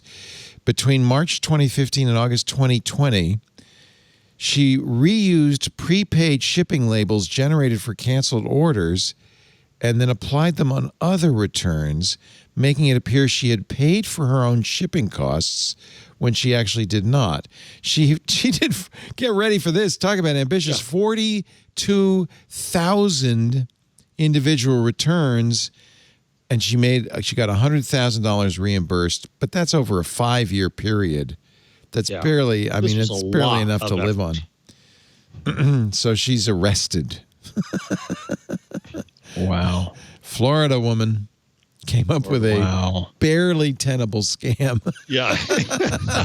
I wonder if that includes the cost of the boxes. Yeah. 42,000 items. Over a 5-year period. That's 8,000 a year. I got like 6 things over here, and I feel all claustrophobic just from 6 boxes sitting there. 42,000. 8,000 return. How many? What is 8,000 divided by 365? It's 21 returns a day, every day, all year for 5 years. What if she drove a Tesla? That's a full-time job. That's a lot of gas. And she got $20,000 a year. Sometimes the scam is just not worth the effort. No, that's really struck me. Let's see. Let's take a. I want to make sure we get everything in here. Anything else that we have? You guys are desperate to cover. Have we done a what log? Oh, we haven't done that. I have to do that. Yeah. I haven't covered the Zoom deleting events about Zoom censorship because it's like, fine, use Google Meet instead. Why would you use Zoom to talk about Zoom censorship? Come on. Yeah, let's do the thing. The Google change log. Yep, boom. New stuff from Google. Google temporarily limits purchased movie playback on the web to what? 480p with YouTube. This is according to Android Police. Remember, they did slow down streaming when the COVID crisis first began because they were worried about killing bandwidth. This says at this point they said it's a technical issue, and they will apparently fix it. So I'm noticing this behavior on just regular YouTube videos on mobile by default. It's popping up at 480, whether I'm here in the home or out and about, and I always have to flip it and toggle it. Yeah, that's sucky. No one wants 480 anymore. YouTube Music in Android Auto adds a playlist button that lets free users play songs that they have uploaded. There it is. That's a big picture of the button. I don't know if that's a video that's not playing. Remember Google's Loon? The Loon project? Yeah. Those are the balloons that they sent into the stratosphere to provide internet access to people. Alphabet's Loon set a new record for the longest stratospheric flight. Their Loon balloon circumnavigated the globe, except for some weird little movement down here in the Pacific off Central America. It's really not. That's not what you want. Go home, Loon. You're drunk. Yeah, really. It stayed aloft for 312 days. 200 of them spent just wandering aimlessly in the Central Pacific, waiting for the election to be over. And then what's this going on here over Ecuador? It's just like I don't know. And it looks like it started from the Caribbean, went to Ecuador, went back and forth a bunch of times, then said, "Okay, I'm moving." Went along around covering no ground, so no one could get the internet. Most of this is over the ocean, so there's no internet unless you're in a little sailboat or something. Yeah, really, there's very little ground stuff. This was kind of a waste of time.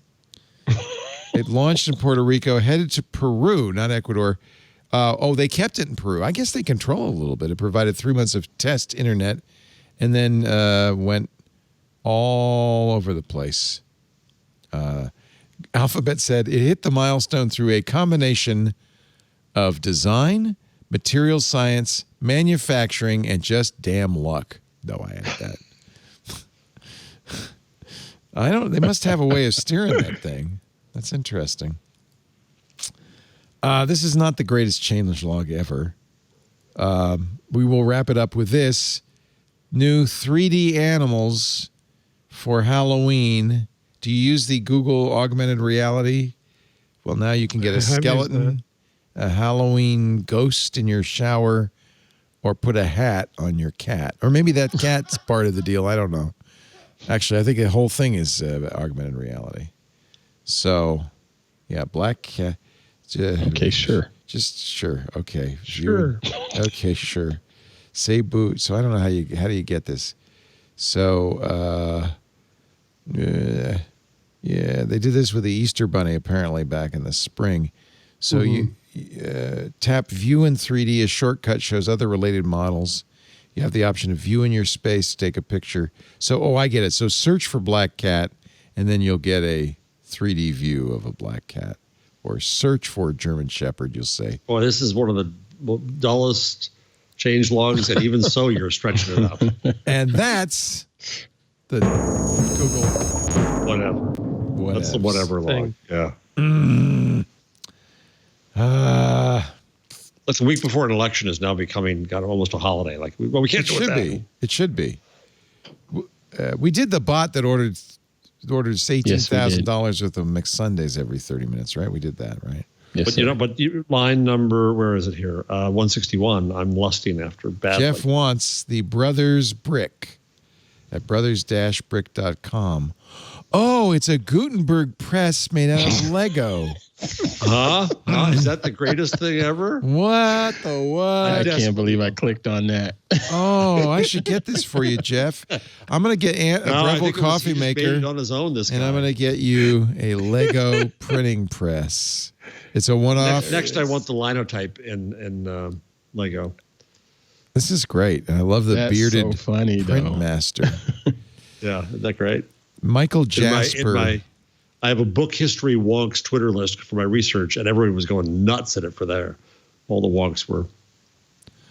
You can make this. This is all stock parts. Yeah, it is. That Okay. guy makes tons of stuff. Tons of neat stuff. You need the 2x2 magnet holder tile and the brown bar with side studs tile to make this. So you might have to do a little searching through your Lego collection to build. Mr. Burke in the chat says only Prince saying moral panic. That press just goes moral panic, moral panic, moral panic, moral panic, moral Well panic. done. Well played. Would you like, I think, Matthew, you should get this for the cabin. Kentucky Fried Chicken Scented Firelogs. Yeah. This is, we mentioned this Sounds last good. year. This is the third year, the 11 herbs and spices firelog. Oh, man. I think he wants a Tim Hortons donut smelling fire. Ooh. Is there a Popeyes one? Are you a Popeyes? You eschew. Yeah, more of a Popeyes. So, okay, help me here, because I've never been to Popeyes. Oh, And there's one in Rohnert What? Park, right? Chicken Right? There's just sandwiches one to die up for. your way. And last night, I said, I saw an ad for it, and I said, oh, look, they deliver. And Lisa said, it's just Kentucky Fried Chicken.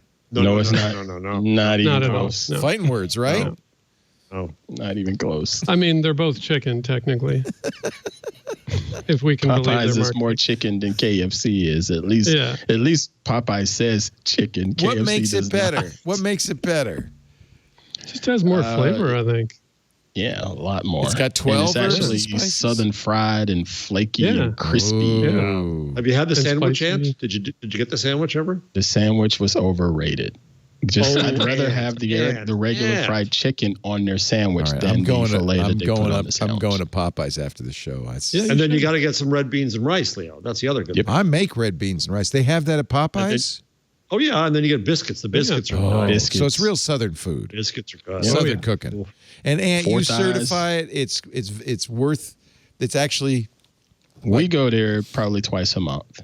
So, yeah. 4 thighs, 2 biscuits. That's how I roll. Actually, I think that's how we got Yeah, Ant to baby. move out here. We said there's a Popeyes out here. That's it. That was one of them. Dark meat only. You didn't have thank Clemson you. football, but you had Popeyes.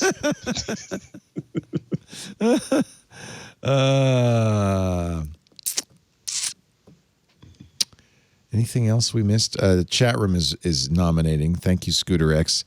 This story I bought some time ago. A great dash cam. It had a camera facing me and a camera facing out.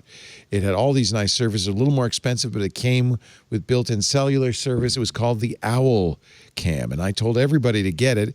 And then they Why does that just sound folded familiar? at the beginning of the year, I think because of COVID, but they just disappeared from the face of the earth. They got purchased by a company called Zergo Technologies, which sounds like That a sounds fake. legit. That sounds totally legit.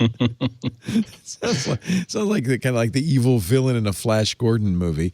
Zergo, which is a leading provider of industrial IoT solutions, apparently is bringing the OwlCam back. The company called CallPass, which does GPS and asset tracking integration, says we're taking over the OwlCam brand from Zergo. And now I have an OwlCam. I'm hoping that it will suddenly come to life again. Yeah, they said approximately 40% of existing OwlCam owners have already purchased our new OwlCam Plus plan. I'm going to get online and do it. You have to pay for your LTE service now, but that makes sense. That's one of the reasons they went out of business. The free LTE, we're committed to providing the best possible continuity of service and experience that we can. Frankly, Jason Ashton, CEO of CalPass, said, most people don't care who's in charge. They just want the damn thing to work. Yeah. Fair enough. Yeah. So I will, and Zergo is going to continue making the OwlCam. So if you go to OwlCam.com, you can revive your OwlCam. Yay. And there's no like NSA backdoors in there or anything? Oh, who cares? It's just the street and me. It was fun. One of the things I liked about it is you could communicate with it from anywhere, so I could scare people who are driving my car. I could say, hey! And then I'd have a great video of them crashing. So that was lots of fun. So, yeah. That's how you prank. I hope I didn't. I might have. You know what? Do you remember seeing it at the last Leo's garage sale, Ant? I think I put it on the table. That's why it sounded familiar to me. I think did you snag it? I wonder I who did got not, it. but when you said OwlCam, I was like, why does this sound familiar? Burke, did you snag the OwlCam? Who got the OwlCam? It was not there, says Burke, so maybe I saved it. Maybe I had high hopes that someday it would be reactivated. Anything else? Anything else? I think it's a good time for us to do our last ad to get you guys ready for your picks of the week. Our show today brought to you by Wasabi Hot Cloud Storage. Not the green ball next to your sushi. That's Wasabi horseradish. This is Wasabi Hot Cloud Storage, spelled the same, but it's a very different thing. It is cloud, but it's cloud done right. It's 1/5 the cost of Amazon's S3. Significantly, it's so affordable. It's faster than S3, uses the S3 API, but because it's so affordable, it's actually less expensive than buying hard drives on premises. In fact, Wasabi's so affordable, you can store data in their cloud for less than just the annual maintenance fees on the same amount of on-prem storage. That's amazing. And I have to say, it is safer, it is better in every way than on-prem storage. So if you're a company that's generating data on a consistent basis like we are, like a lot of companies are, don't buy more hard drives. Don't buy storage SANs. Don't buy NASs. Just check out Wasabi. 11 nines of durability. That means on average you might lose one file every 649,000 years. Check back with me in 649,000 years. Let me know, because I don't think you're going to lose any data. Because here's what they do. They have active integrity checking, where all the objects you store on Wasabi are checked every 90 days at least. They're hosted in premier Tier 4 data center facilities that are not only highly secure, they're fully redundant. So if at any time any data seems like it's been changed, they've got a copy on another Tier 4 center. They can get it, and your data is secure. It's encrypted by default, even if you don't specify it, because, of course, that's the right way to do things. They follow all the industry's best security models and design practices, access control mechanisms like bucket policies and access control lists. My favorite part is you can designate data as immutable. That means it cannot be erased or altered, not by ransomware, not by fumble-fingered employees, not by you. You have to jump through some hoops to modify it. That means you can put your data on Wasabi and know that it's secure and safe and will not be encrypted by malware. It will, this is awesome. HIPAA, FINRA, CJIS compliant. Now, come on. Tell me that's better in every respect than on-prem storage. And, while the cost is very low, I can make it even more affordable. You could pay as you go. A lot of people do that. But they also offer something called reserved capacity storage. If you know ahead of time, as most people do, we're going to need this much storage over the next few years, you can buy or reserve capacity ahead of time in 1, 3, or 5 year increments. You save more, the more capacity and the longer the term, so you can bring the cost down even lower. And Wasabi, unlike S3, never charges for egress. They have the S3 API completely compatible, but they don't charge for API requests. They don't have all those crazy storage tiers. It's just highly secure, disruptive technology that's turning the industry on its ears. Storage, it's 80% cheaper and up to 6 times faster than the industry leader. You look, just do yourself a favor. If you're shopping around, calculate the savings for yourself. You can actually bang on it for a while. See if it works with all your S3 compatible tools. It will. Start a free trial of storage for a month. Go to wasabi.com. Click the free trial link and enter the code TWIT. That way they know you heard it here, okay? WASABI, wasabi.com. Offer code TWIT. Wasabi's just amazing. If you know you're going to be using hard drives, don't buy more. Just buy Wasabi. Tell the boss, wasabi.com/twit. Boss, we're going to save you big time. Ant's got a number. I like it, Ant. You want to start with your number of the week? Hey, competition, huh? Yeah, Fine. yeah, Take it over. Fine. Stay in your lane, buddy. I wrote that in there specifically just to strike a nerve with Mr. Jarvis. What is your number of the week? My number is 92, and it is a shout out to the awesome Mr. Lewis Hamilton. I'm not going to talk sports ball, but I am going to talk sports just briefly. Mr. Lewis Hamilton now has the record for most victories in Formula One, passing Michael Schumacher. I used to watch F1 back in the late 90s, and then I just sort of got out of it and recently started picking it back up again after chatting with Mr. Ian Thompson, Twit guest, and some other folks. And just watching Lewis Hamilton, it's been great to see his superior performance on the track, and he is now the all-time leader in victories. But it also made me think about some other things. If you look at the second link there, he was, people didn't particularly care for the fact that he now has the record and has some snide comments. And then, of course, they come back and say, I apologize for saying that, yada, yada, yada. He's got the best cars, so that's why he won all the races, when in actuality, there's a couple other Mercedes cars out there in the same tracks, just as he is, but he's still winning the races. So why not just give that man his credit when credit is due? Oh, there's one thing you left out. Mm-hmm. He's African-American. I was getting there. That is not what you think of in F1 racing, right? That's right. And Good I was for getting him. there, and it made me think about back in, I think it was the late 90s, excuse me, when Mr. Tiger Woods was just on a tear in the PGA, and a man named Fuzzy Zeller decided to throw some racist remarks out there because he was just kicking ass, and like really just give the man his due. He earned it. So, yeah, it's nice to see that he's doing this thing here in F1 and continuing to fly the flag for equality and social justice for everyone. F1 did stop him from wearing his T-shirts when he gets on the podium, because he's on the podium every week. F1 did put a rule in to say, you can't be wearing your T-shirts. You need to be wearing your racing suit. So he still will wear his mask that says Black Lives Matter when he gets on the podium each and every Sunday. Bless him. What is he from America? Is he American? No, he's British. British. So he's not African-American. He's African-British. British. He's black. Let's just say Black that. man. Black Black man. man, That's all it period. needs to be said.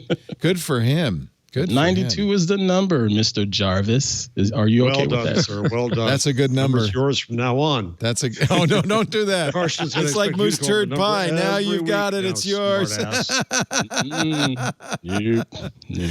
Nope. What's your number, Jeff?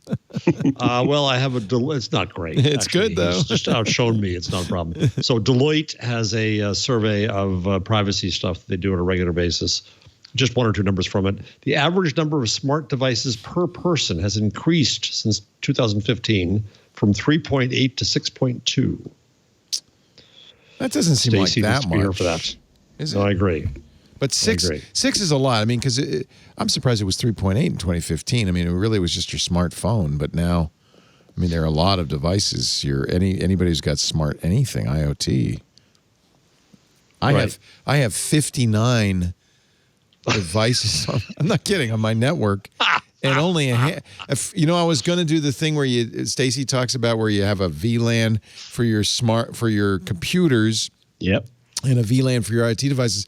And I realized the VLAN for computers have 5 things on it.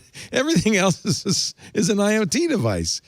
So I just didn't do it. I would have 50 IoT devices probably in the house. 50. Jeez.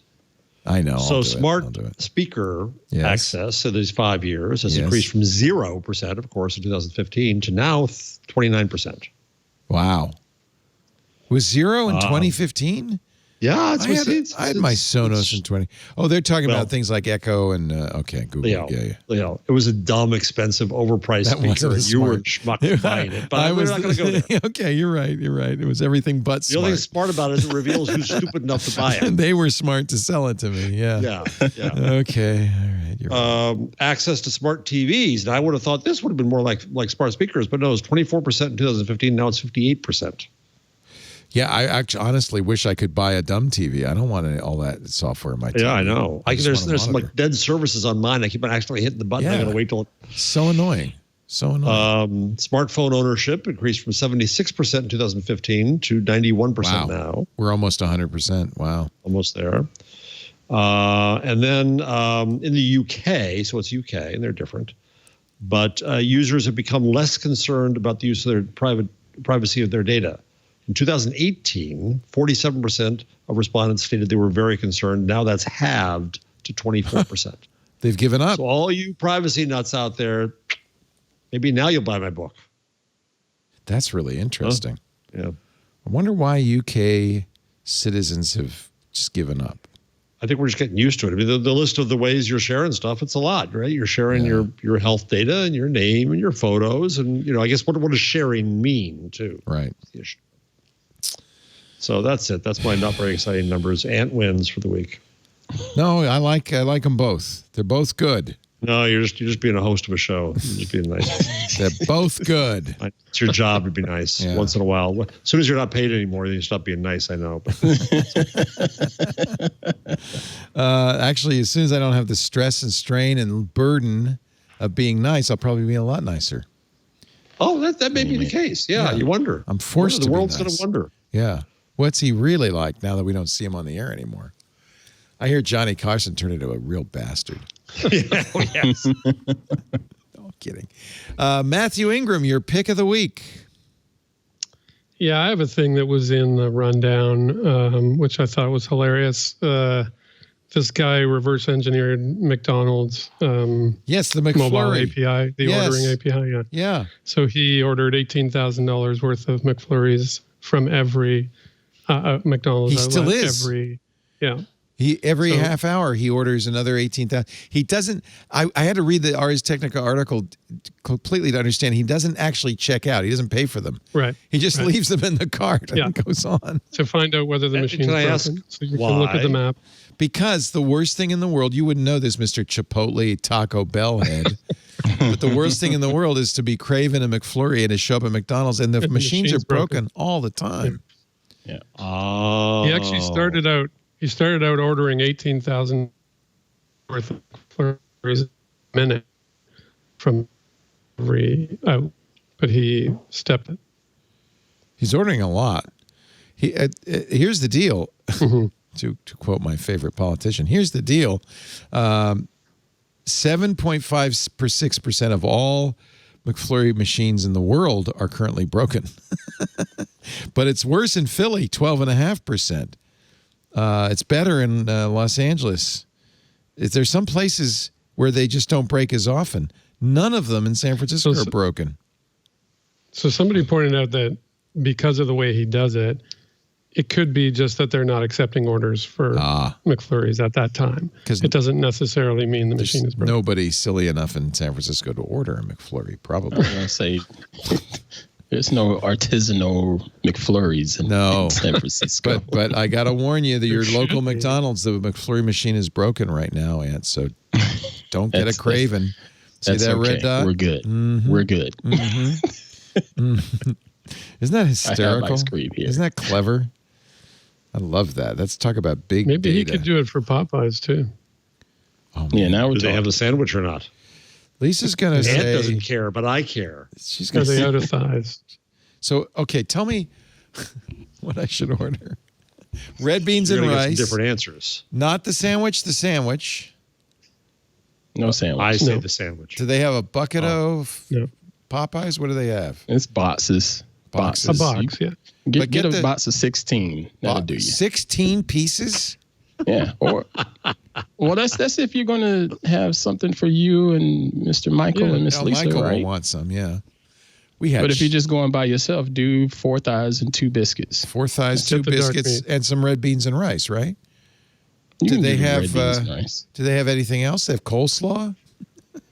Yeah, if you really want vegetables, Yeah, sure. Go ahead. I don't go there for vegetables. I'm going to tell you my order is you get the sandwich because it's very nice. Nice mayo on it. Pickles are the nice touch. The bun's just right. It's crunchy. It's wonderful. And you get a little side of red beans and rice, and you get a biscuit just because they're so good. It doesn't really go with it, but you do it anyway. Okay. Yeah, because you Matthew, already have what's your order? a bun on the thing. Yeah, I'm with Ant. I mean, it's got to be thighs. And yeah, I'm not. Red beans are okay, but lots of biscuits. Lots of Extra. biscuits. Yes. See, yeah, if you don't get the bun on the sandwich, then you can have more biscuits. Mm-hmm. Well, just tell them to give you a sandwich and hold the bread and order biscuits. Oh, but the sandwich without the bread probably is not a good idea, right? And it's just chicken. Yeah. It's funny because after the debate last week, I had this craving for Arby's roast beef, but now I want to go to Popeyes. Do it. You could also get mashed potatoes and gravy. Nah. Cinnamon apple pie. Explore our menu. There it is. Jeff I think is the beans are actually nice. a professional food critic. He's not an amateur. I am. I am. He did a survey of all the pizzas in the United States. The United States, yeah. And came up with the winners. They have Cajun rice too. It's a brave thing to do. Cajun They rice. have green beans with turkey bacon. Ooh. I like my green beans with bacon, but come on, give me the whole hog, please. Thank you. Yeah, turkey bacon. What is that? Yes, they have coleslaw. Okay. Biscuits, though, are darn good. I gotta right go. in. I got a date. Popeyes. Popeyes. I'm sorry, Miss Laporte, for having this conversation with him. I'm sorry. Yeah, she was. I think she was just trying to keep me from going. She's like Kentucky Fried Chicken. There's no point. I've never been. I feel like I'm culturally deprived. Do you get the hot or the regular? Spicy I like or the regular. Really? like You the don't like regular. the spice? Really? Is it too spicy? It's not too spicy, but I just don't like when food tries to hide behind heat. Tries to hurt you? Oh, just give me real flavor. All right. Heat's not flavor. Yeah. Matthew, do you try to spice up your Canadian life with the hot, or do you go with the regular? I'm a regular guy. Yeah, I don't. Yeah, I thought you might be. Man, see, Mr. Ingram, just I've another been to a fist Tim bump. Hortons. I've never been to a Popeyes. It's like that Tim song. Hortons, by the way. Yeah. Is this sacrilege?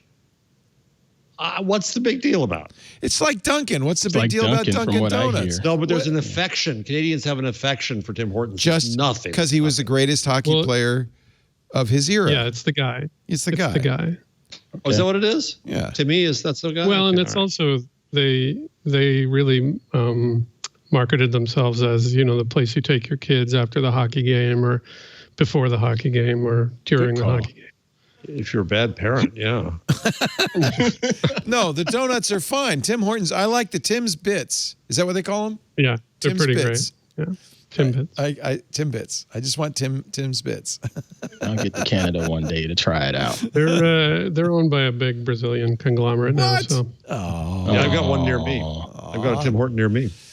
Really? They're in Jersey Yeah. now. Jersey. All right. Yeah. I think we really.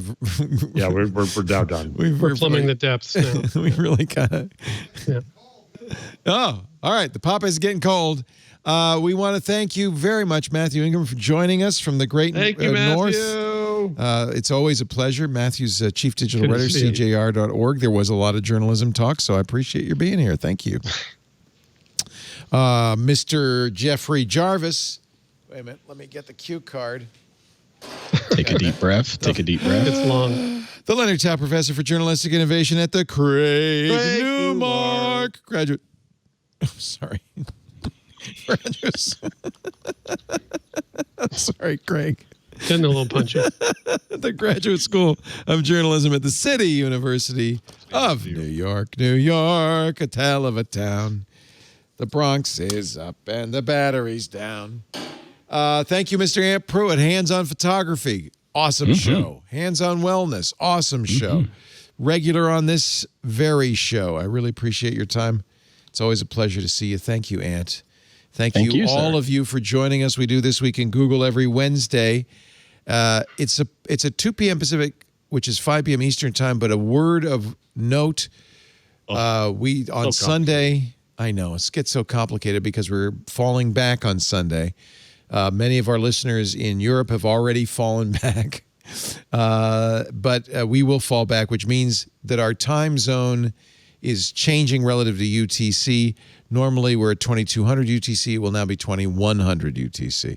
If you want to watch live, just do the calculations from 2100 UTC to your local time, and then go to twit.tv/live. There's live audio and video streams there. There's a chat room that's going on all the time. If you get here early, the chat room will be there for you. irc.twit.tv. After the fact, there's on-demand versions of the show, of everything we do, at our website, twit.tv, in this case, twit.tv/twig.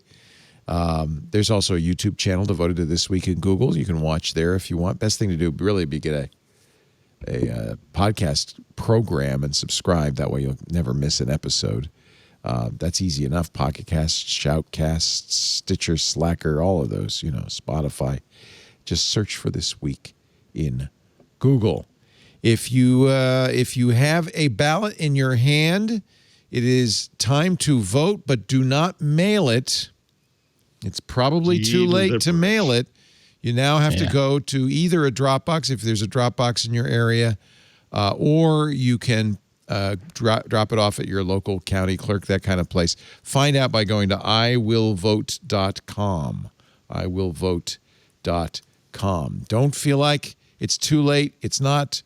Just get that voting drop-off location and bring your ballot in. And if you haven't yet got a ballot, well, by all means, make sure you vote on Tuesday. We'll be back here on Wednesday to give you a ranking on how you did. Thanks for joining us. We will see you next week on This Week in Google. Bye-bye, everybody. Want more Twit? Well, check out Smart Tech Today. It's at twit.tv/STT. It's the show where Mathew Casanelli and I cover everything there is to know about smart tech. It's automation, it's connected devices, it's smart home, it's all those goodies and so much more. We get the news, we get the latest devices, we do reviews, everything. You gotta check it out, twit.tv/STT for Smart Tech Today.